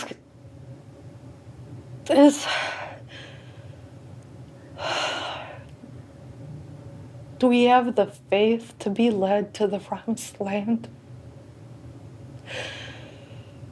We hold our faith, our knowledge. We all have the knowledge and the divine source within us. We just forgot. We forgot. They try to tell us, oh, we'll give you a higher iPhone. We'll give you fancy clothes, a car. Don't they realize? People don't realize, humans don't realize we're so much more than that. They want our power. They want us. They want to be us. The promised land is right there.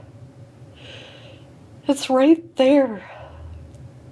Get us out of this bondage and these shackles.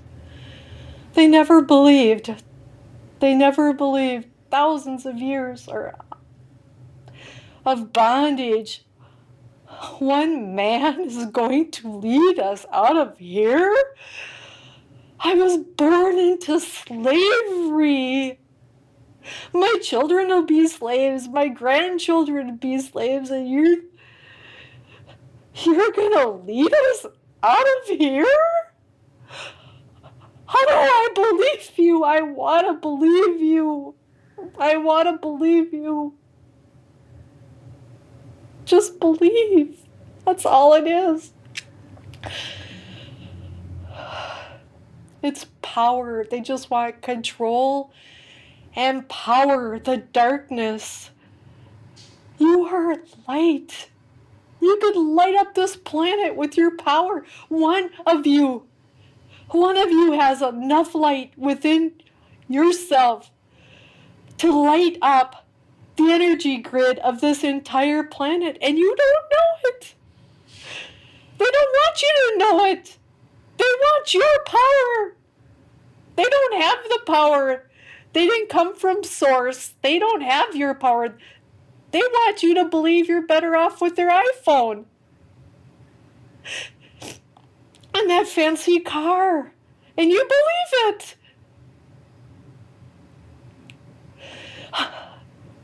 I'm asking you now. I'm asking you now.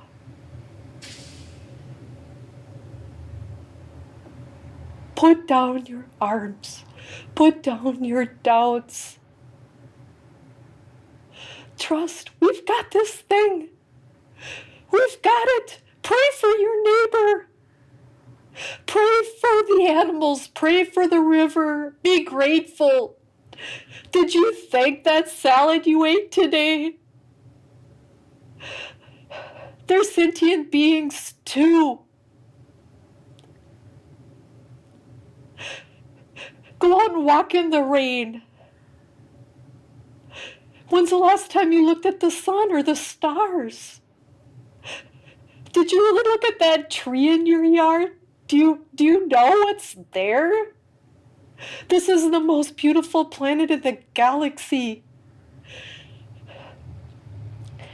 And it's about to be destroyed. This is our last chance. We're at a point now we can either raise up or leave. Look around you. It's a miracle. You wanted to be a human. Here you are. You wanted to be here. Here you are. Remember,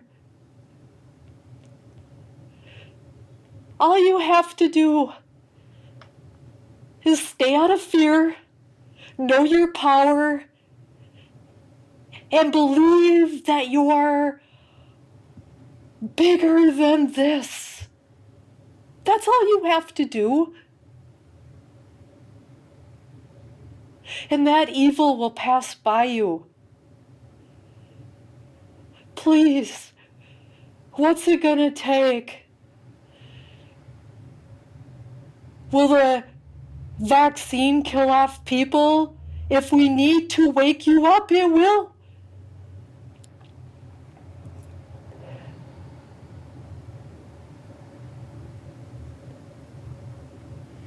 She wonders, does the vaccine jump or transmit? And if there's any remedy.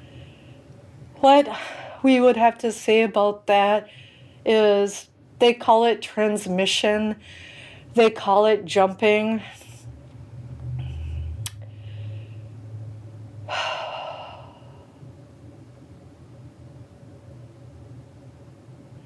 From a higher perspective, what we have to say of that, it's more the fear, the words, frightening people. That's what's jumping. That's what's transmitting. That's the virus.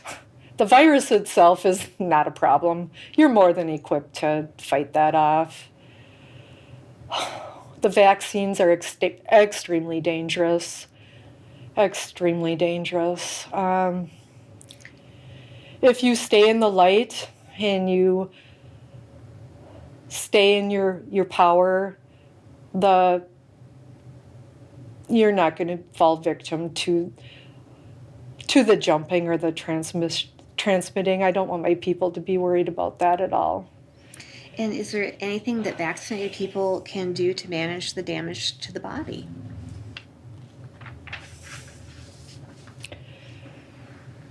Well, what we'd have to say about that is when they took this vaccine, they took it out of fear. They were operating out of a lower dimensional frequency, and they weren't really going within and looking at their, knowing that their source energy, that they're much, much, much more. The vaccine does have devastating effects on the physical vehicle. Of course, it's not going to damage the soul, and it does not damage the ascension. Once somebody has made the desire to ascend, you have free will. It's your choice. It's the fear that is really the virus. How to counteract the damage done to the physical vehicle.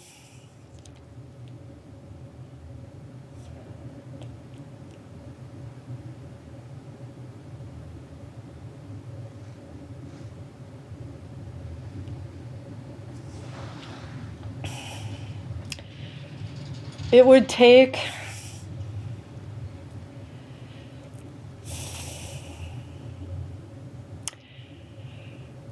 they would just have to ascend to a higher level of knowing. They would have to ascend their body, their being, to a higher vibrational frequency. And then they would just have to go in and have a bathing of vibrational frequency to bathe their system back into harmony. And the sunlight is huge. That's why they want to keep you indoors. They want to keep you away from the sun because the sun alone would keep you healthy and you wouldn't need anything. The sun itself is pure life. So also, it would be important to strip back in life some, go back to the necessity, the basics of life. I would even say maybe get rid of some things, lighten your load. You don't need all this stuff. This stuff is controlling you. Get to your power, your place of knowing, and then you'll be fine. Perfect, thank you. She's curious about the Earth's sun and wondering if it's being manipulated, and has the sun changed? Yes. It has been manipulated. It has changed.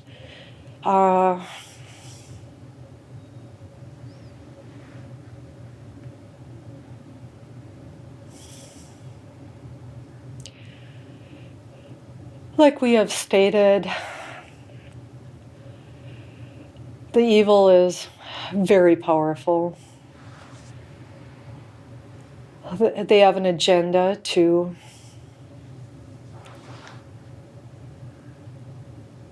take away Earth's life force for the animals, for the trees. Right now they're wiping out a lot of trees, and plants have been modified, and the sun is life force to everything. And of course they're going to try to manipulate that in order to take us down. They want to take people down.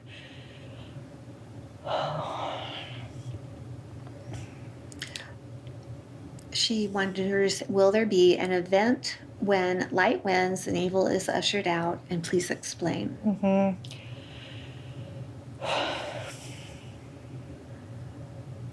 What this is going to be is there's going to be an event where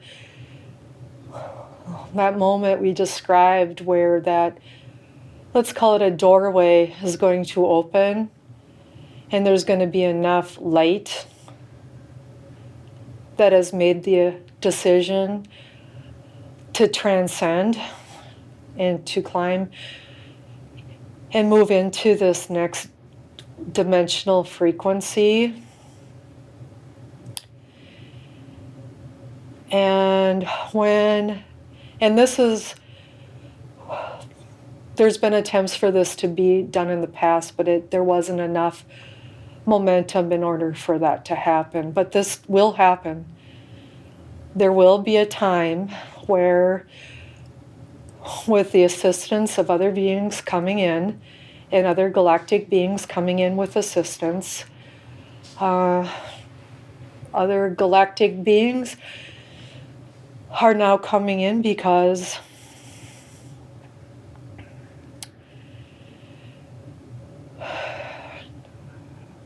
the quarantine on Earth has been lifted, because these evil beings have crossed dominion and free will of the humans, of which they are not to do. At the point that enough light is passing through that doorway,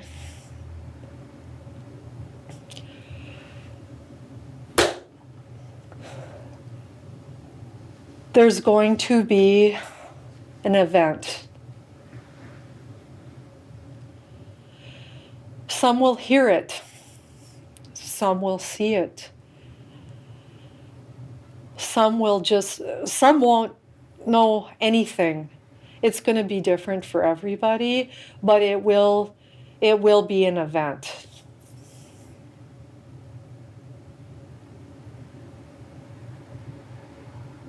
All right. Thank you. So that's just when enough people have crossed off that fence.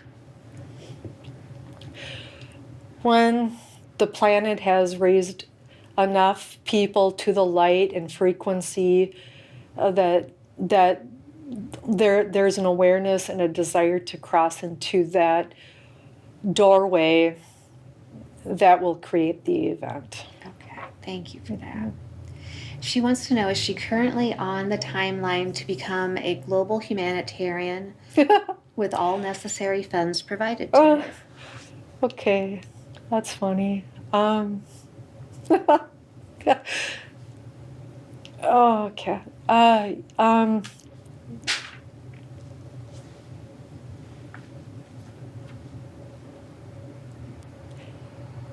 I know she's laughing too right now because it's funny.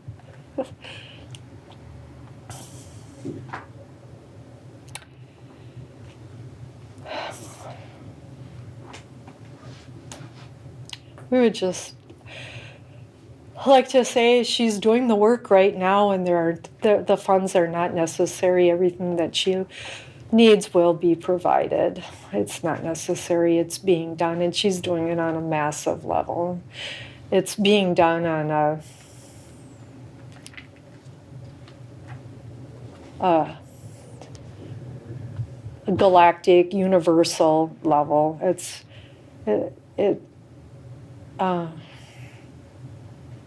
I know when she wrote that, she thought that a global level, she was really pushing it, because she was just going to say in the United States, and she thought, why not all think big? Right. So she went global, but it's way bigger than that, way, way bigger, because this planet cannot go down.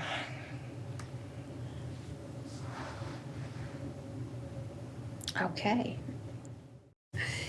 And she's curious about what people in her life now are part of her soul family, and who specifically in what relationship. Mm-hmm.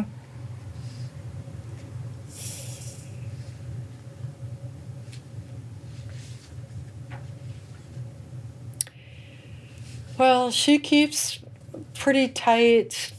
She has a lot of people she knows and admires, and there are people that know her, but she's very guarded who she lets into her inner circle, because she hasn't had the human experiences. So she's very leery about what their agenda might be. So the people that are in her life now are people that she's traveled with in these other dimensions and other places that are tied to her and have her best interest in mind. And she has their best interest in mind because she knows she has to be careful because on so many levels she is a target.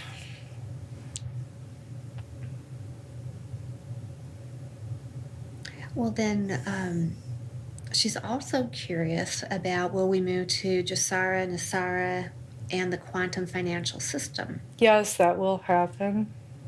What's the time frame for that? That is very close. Again, not to be a broken record, but the evil ones have gone through and controlled people and countries with their natural resources and stripped people down and taken away any methods of them, to control them and keep them impoverished. And part of this will be that there will be a redistribution of funds, and that people will come into their own sovereignty and nations will come into their own sovereignty. That's a must. There cannot be control over each other and desiring other, going in and stripping away people for assets, their oil, their minerals. As long as there's that, they'll covet that, and there will be a desire to control these people, and that just cannot be. So the only way to do this is to level the playing field, and that will be done. All right, thank you for that. She's curious about putting a shingle out with her gifts. She's worked with people that reach out to her, but she doesn't know if she should be traveling, doing this. How does she best go forward with her gifts and assisting other humans? Well, now that she's expanded and has brought in more of herself, things will be changing and doors and opportunities will be opening, that she will be working more with groups and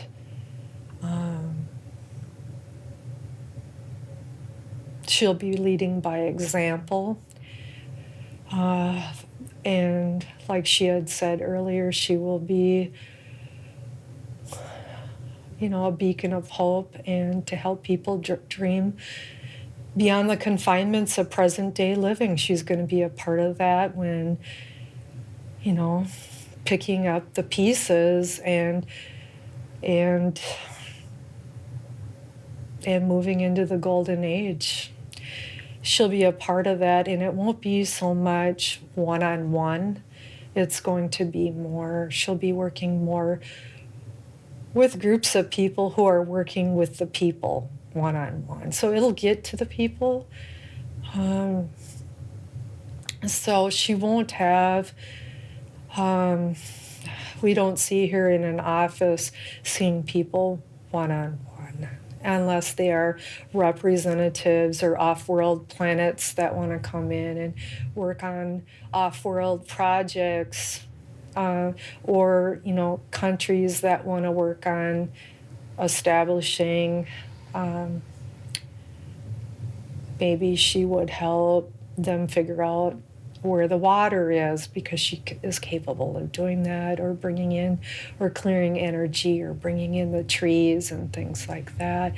She might work with the leader of that group on how this is going to happen. But that is why we haven't really led her down that path. She's capable of working with people one-on-one, and she enjoys it, and animals and working with trees and all that. And it still will happen, but that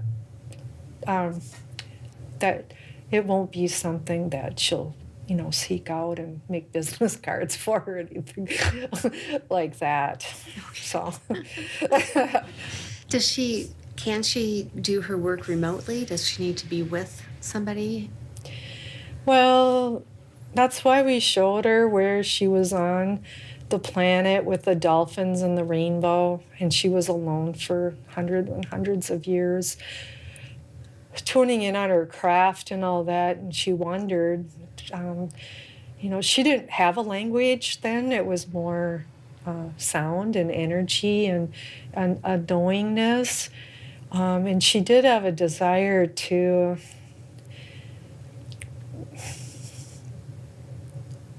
there was a desire towards the end, I'm going to say, that she looked out at the stars and those planets and wondered if there was more. And we would like her to explore more of this planet. She'd be more her presence and her energy, because she can do so much healing just in her presence and being someplace. It would be nice if she could, be with groups of people. She can trust people now. She doesn't have to be afraid. We're gonna bring the people to her. She doesn't have to be afraid of evil agendas. She has divine protection, and so she can go out. That's held her back in the past because she's fully aware of the evil out there. She has been kidnapped in the past and taken by people and held hostage. So, it's real. It's happened to her. She's had evil forces come to her in her dreams, and she's had psychic attacks and things. But she keeps going, and she's kind of kept to herself. She's only really come out to people in the last few years because she didn't know who she could trust. And she preferred to be in nature and, be with her cats and go down and sit by a tree or be by the water or look at the clouds. And that's been good. But we need to get her out with the humans. Nice. Okay. Yeah. I've been thinking this whole time that she's almost energetically like a match to my friend Beverly that she knows from her sessions. Yes. Would connecting the two of them be a good idea? Yes, we believe so. Beverly, we're aware of Beverly. She's part of gathering information, relaying and working with changing the energies. It's similar. It's not, it's not the same, but in essence, it's where you're reading energies, looking at energies, seeing what needs to be changed.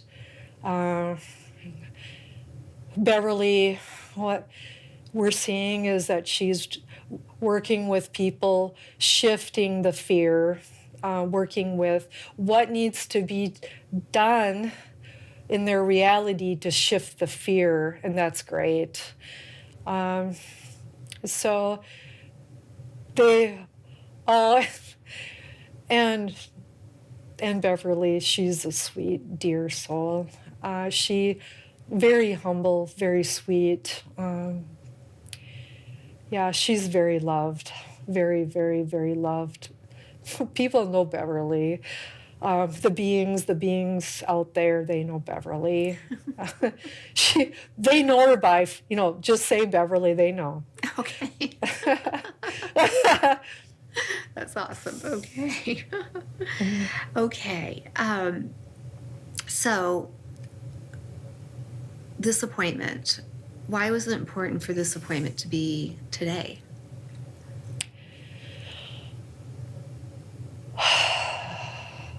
Okay. So today, just in the last week, so many things have come to light. In the last 3 weeks, she's been attacked by horrifying storms, potential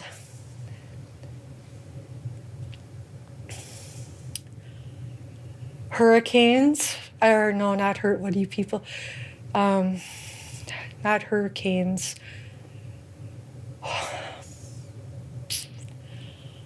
tornadoes, okay, tornadoes. Several of her tree friends have been uprooted, 12. They protected her, she knew they were coming. Unfortunately, her tree friends sacrificed themselves for her.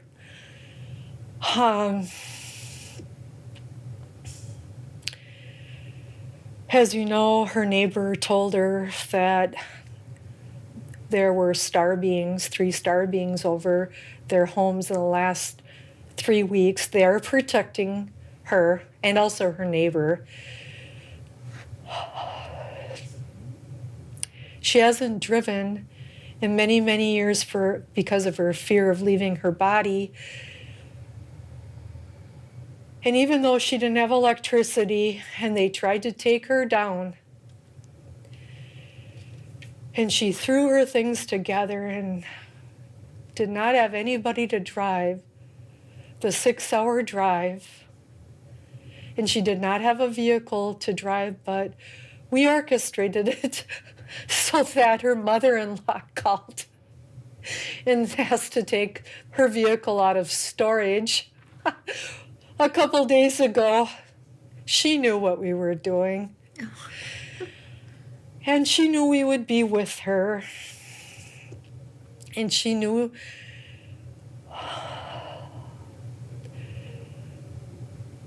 that she would be led to this knowledge. She knew there was something more that she needed to know. She needed to know. And hell and high water was not going to stop her. And literally nothing. The storms.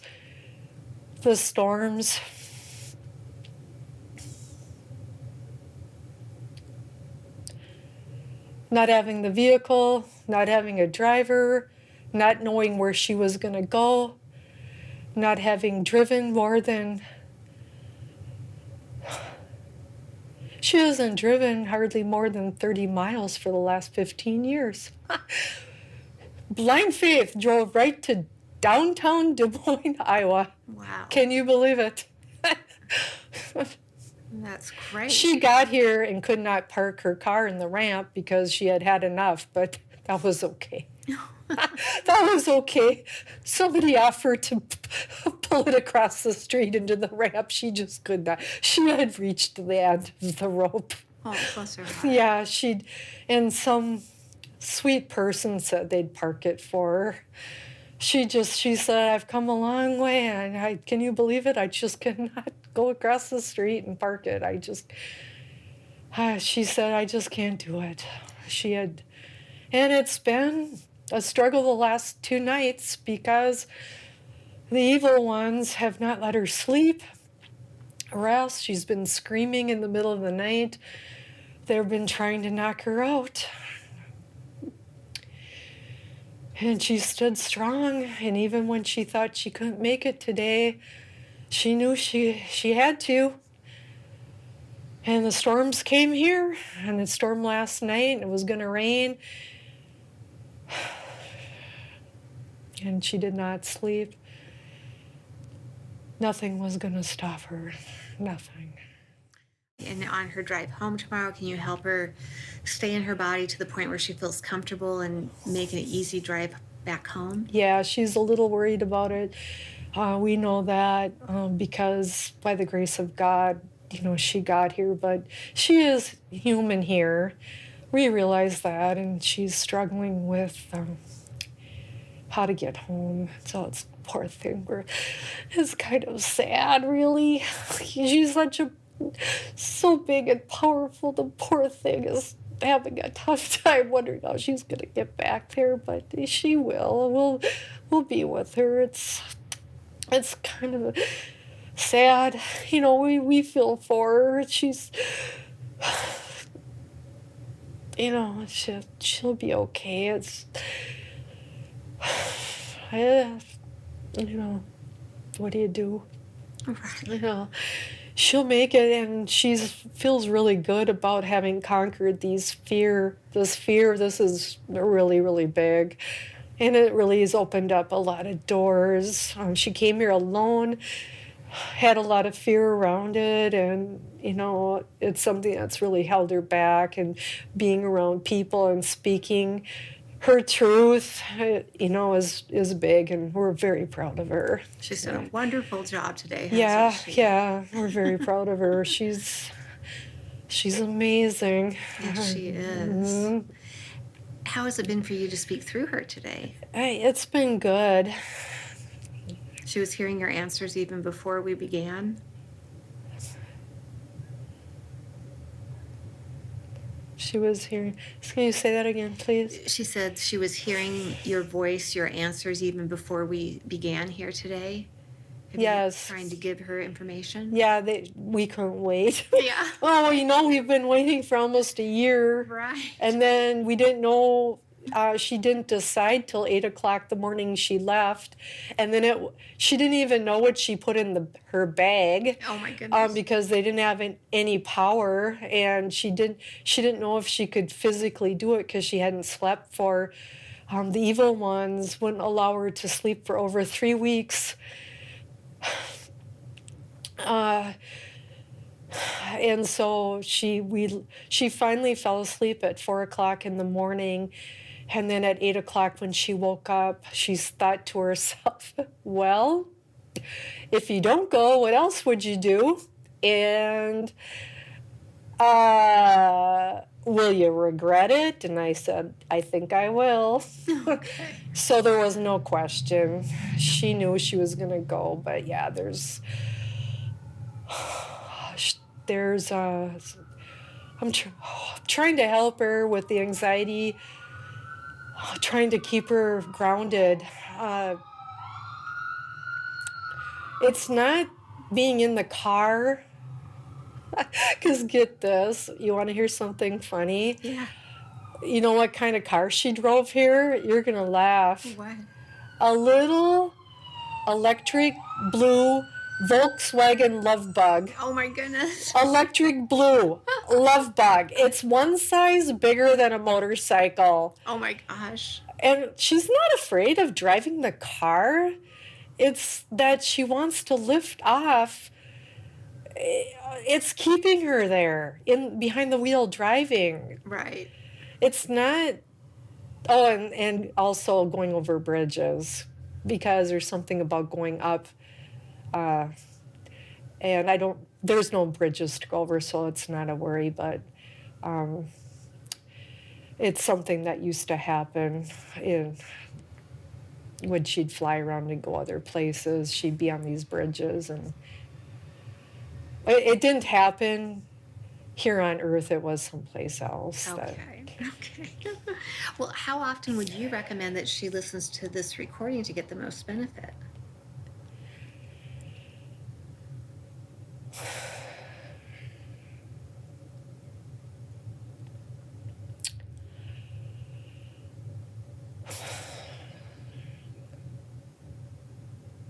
I think it would be best for her if she could listen to it more frequently in the beginning. And then it could go later, but I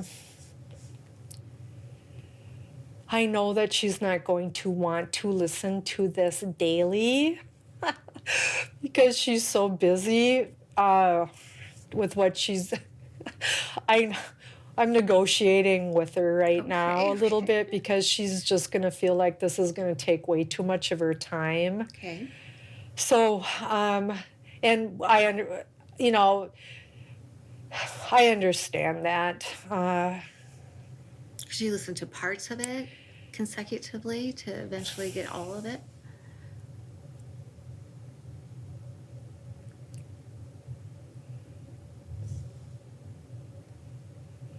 I'm going to say once a week. Okay. And then and stay with it once a week, because if I say that, then she'll stick with it longer. If I give her something and it's taking a lot of her time, I don't know that she'd stick with it, and we really want her to listen to it on a regular basis. And tell her why that is important. Well, as she was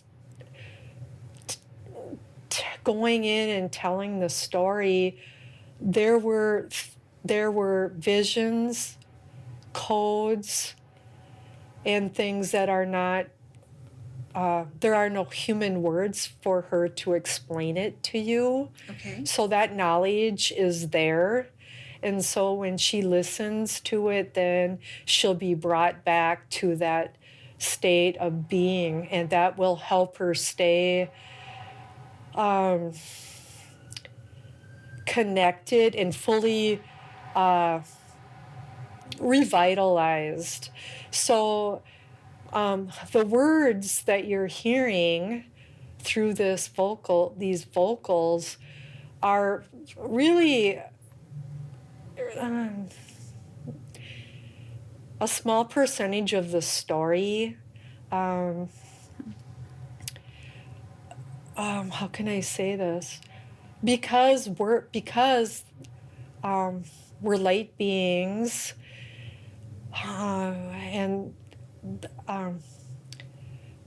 this language is very, it's limited, and there aren't words to put in. It's hard to translate feelings and what you're seeing into a human word. Right. I understand that. So listening to that helps her put it all together. No, it's not putting it together. It's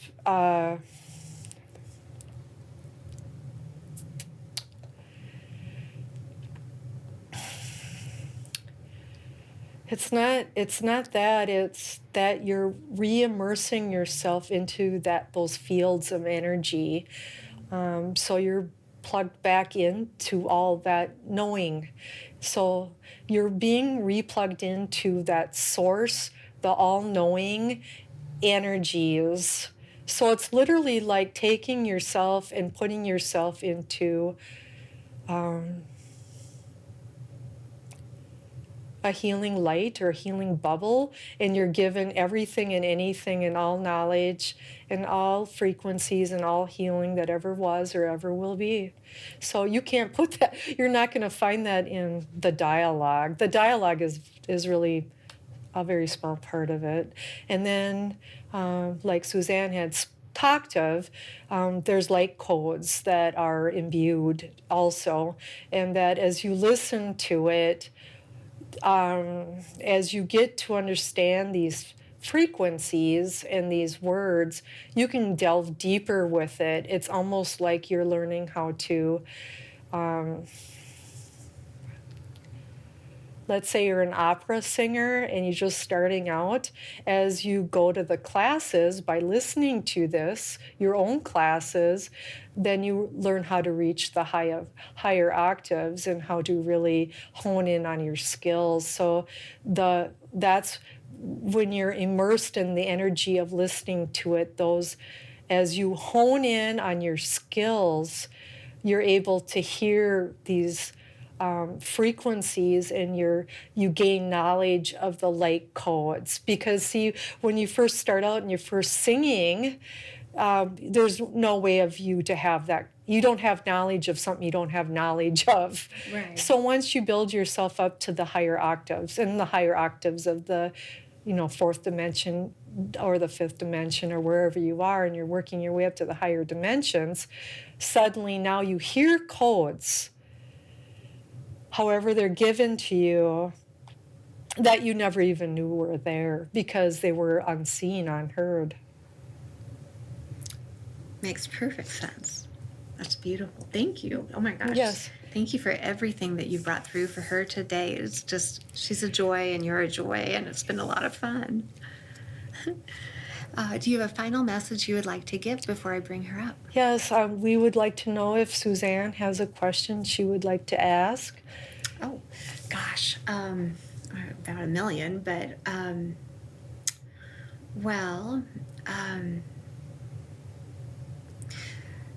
globally, or through this country, do you see a switch in leadership coming?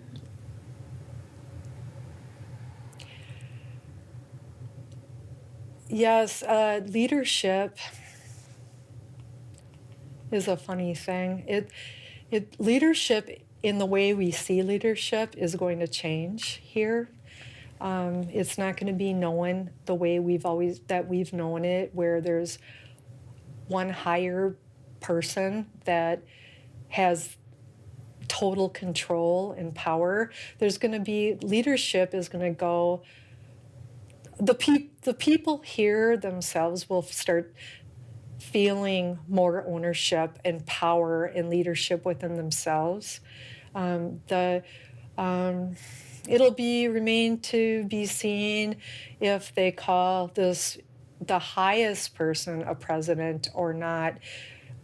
That's remain to be seen.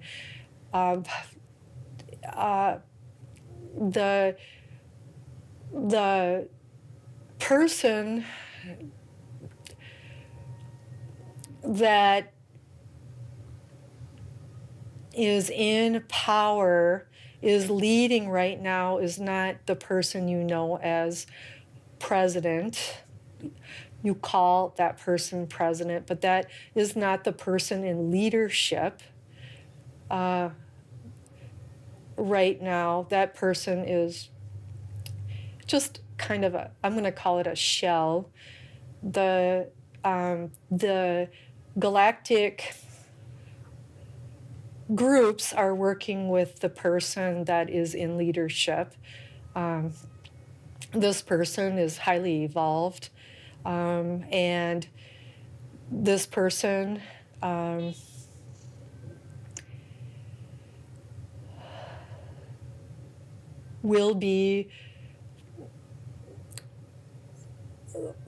there'll be a shift in power to this person, and this person is a fair and just person, and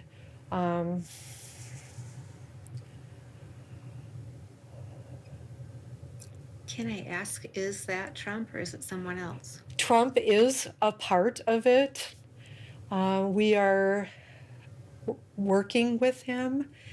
There are other people that the Americans know that have been beloved people that they trust, that will be made known, that will actually step forward as well. And there will be an alliance.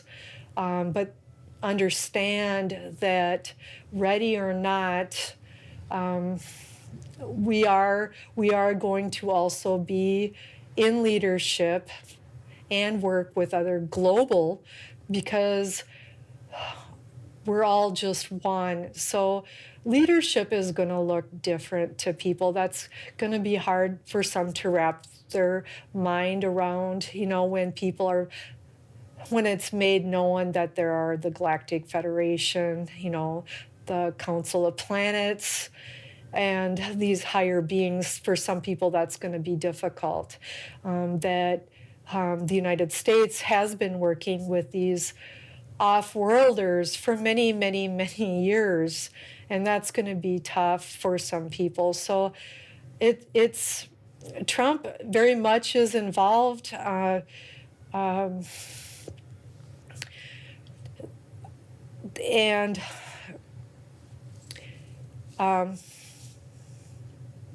he was, some may say that he was, the presidency was stolen from him.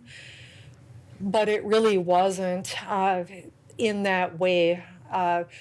This was necessary. It needed to be done.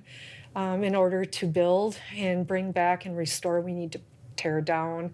And it was difficult accomplishing that, with the structure, the government being set up the way that it was.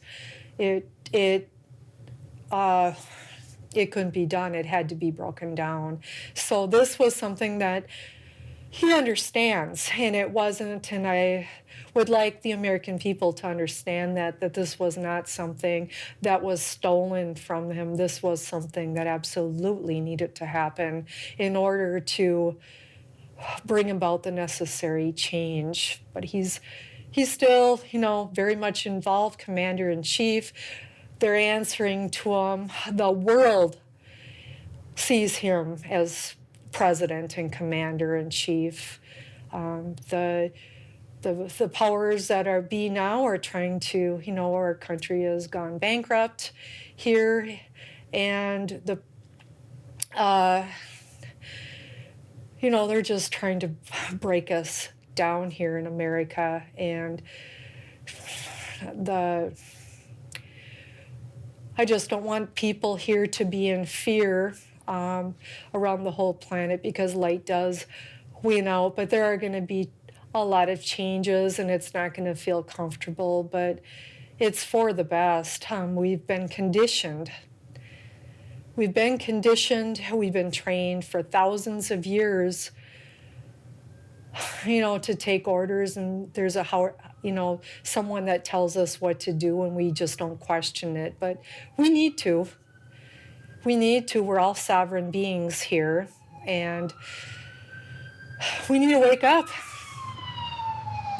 Okay, very, very interesting. Thank you so much for allowing me to ask that. I appreciate it deeply. And do you have a final message that you would like to give to Kat before I bring her back up?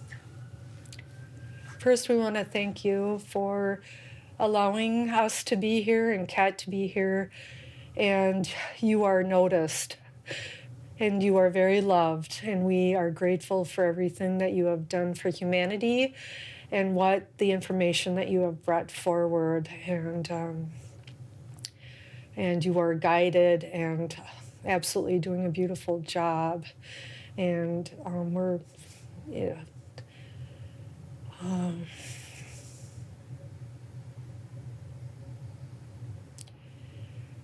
you are I just can't say enough how loved you are throughout.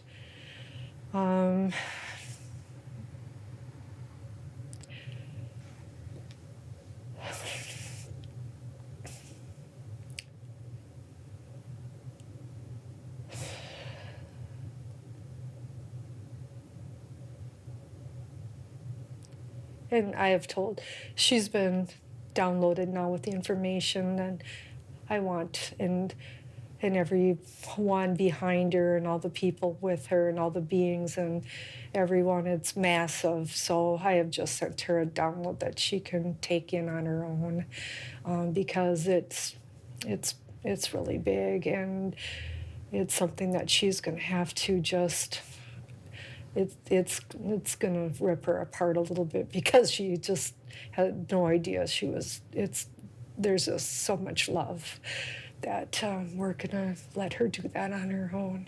Okay. All right. Well, such a joy to assist in this session. Thank you, thank you, thank you. Welcome back, my friend. I'm trying to feel still like I'm in a spaceship. Like one of those little commuter flights. Yes. So it's weird, because even when I'm looking around, I feel like I'm in it. So I'll be okay. I just gotta. Yeah, just focus on your body. You're back in your body now. You did so good.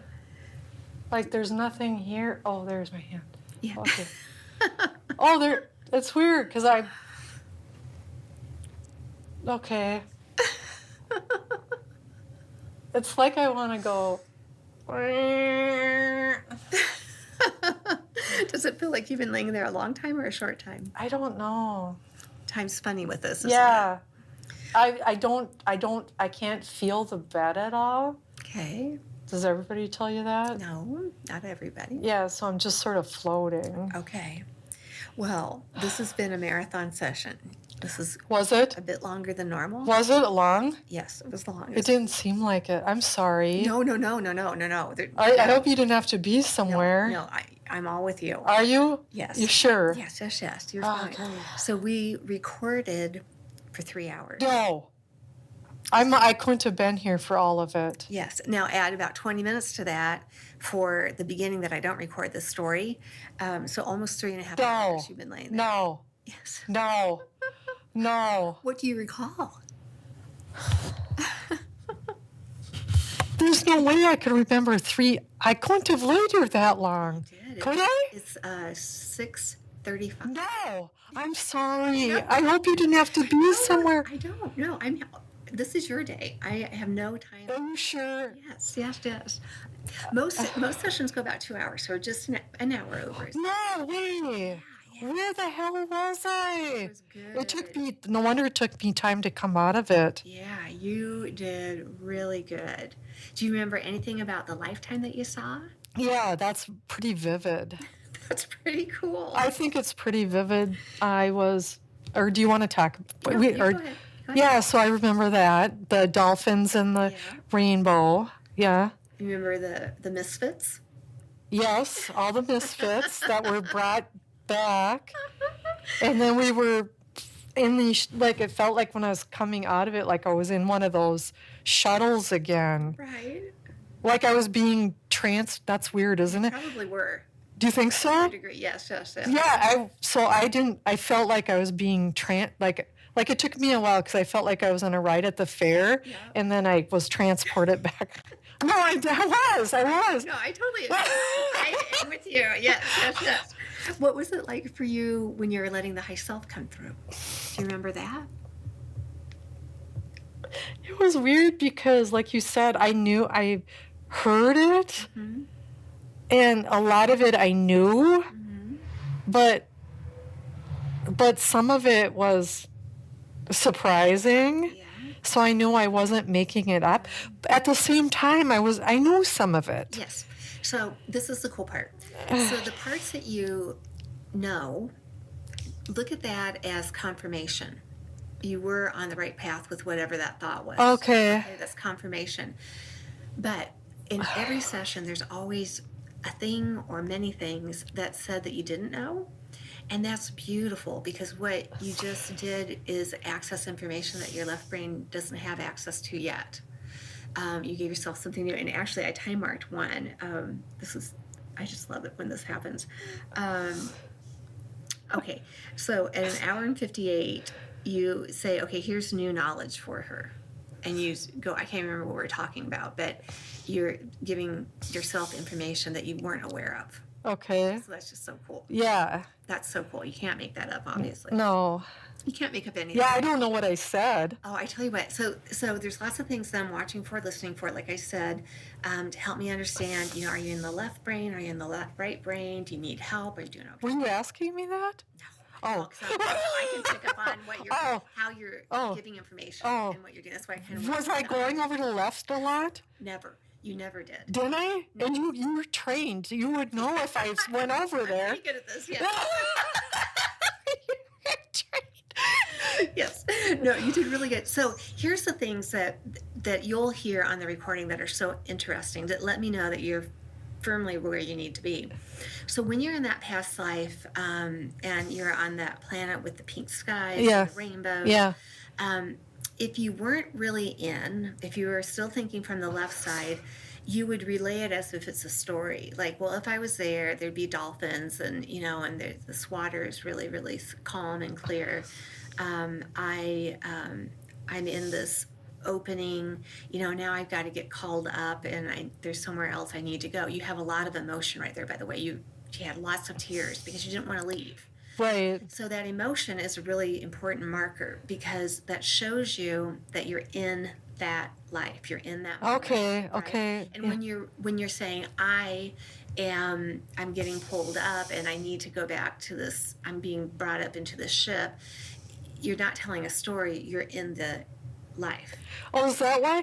I was wondering because there was an awareness that I was flipping around with how and I didn't know what that meant. Like, I didn't get that. We're at with that managing the left and the right side. Okay. Remember before when we had amnesia, you didn't have that flipping around because that left side was just totally unplugged. Now we need to manage it so that we know what it feels like. Okay. Right? Yeah, okay. Okay. Tell me a story. Perfect. Okay. So then when we made that transition over to your high self, you just rock started. Did I? Yes, because you have to think like the high self. The high self sees Cat as a piece of the pie. It's one lifetime, it's one experience, right? Okay. You in this lifetime as Cat, that's all that, I mean, you're aware of a lot more, but that's what you're focused on. If it was you from the left side, and I started asking these questions, the natural thing to do is to talk in first person because that's how we always talk about ourselves. But you're not. You talk in third person because you have this overall perspective of your soul. Okay. The big you is talking about the little you, Cat. And it will always feel most comfortable talking in third person, saying she and her and Cat. So when we get into that part and you start speaking in third person, I'm over here with your list of questions, like, let's roll. Okay. We got this. You're in, we got it. Yes. And that by demonstrating that third person and letting it come so naturally, it shows that you've put that left brain back far enough that we can just get this high level information. Okay. And that's where I start going with the questions. Okay, that's good to know. Oh my God. Because you don't know. I mean, you don't know. It's Right. like I just started talking, and it's kind of like. Yeah. And I had an awareness that I was talking kind of weird there for a while, and that's like normal. and I didn't know what that was. Yeah, that's normal because that part of you has its own vibration and frequency and tone. And so that's like Beverly. You know, Beverly's really robotic. Yeah. Talks. Everybody has a shift. Sometimes it's really dramatic and sometimes it's very subtle, but everybody has a shift. Oh, they do. Because that part of you has a different vibration, Okay. frequency, and tone. So yeah, I was enjoying when that was But happening. it felt like that kind of came and went, kind of like it depended on the question almost, like, but that was the same higher self that was answering, even though it sounded like my voice was different. You can tell by the depth of the answer. The answers are all very, very deep. The other thing, and I'll play back a little bit of this for you, that you demonstrate, which is perfect, is when I ask a question, there's no stopping and thinking about an answer. It's just boom, boom, boom, because you're speaking from the part of you that knows everything. It's like asking you what you wear today. Well, you know because you're wearing it. If you're in your left mind and I'd ask one of these questions, the most normal thing to be would be like to pause for a second or two to formulate an answer. Yeah. But we don't have to do that because you already know the answer. Right. It's amazing. So yes, if your left brain has any worries about this, tell it to go take a hike because you were perfect. Really? You were perfect. Oh my God. 3 hours, you were perfect. I cannot believe it feels like maybe a half hour. Yeah, I know. Time and space, it's really funny with this because you're out and you're doing things and yeah. I noticed a couple things, and tell me if this is common, but I noticed a couple things that you asked a question of that I was surprised at the answer because it's not what I would have thought. Yeah. And that seems really weird that that's coming out of your mouth. Yes. Like you're vocally saying it, but it's not what you normally would think. Right, and that's the goal. That's what's weird. That's the stuff that you didn't know. That's beautiful. That's really deep information. But you carry it with you all the time. Yeah. It's just getting to it. Like that whole timeline thing, because I was hell bent on this whole timeline thing, and they're kind of laughing, but that kind of cued me in with the whole laughing thing because remember when I told you I had gone up to heaven and met with my guides and they sent me back down and I told you they were little jokesters? Yeah. So that kind of. We've had this you know what I mean? That's why we could chuckle with each other because we've done it, but they've cracked me up and I've cracked them up. Yes. And you, wait till you hear the recording. Your left brain thinks that you remember it all, but you really remember very little. Oh my God.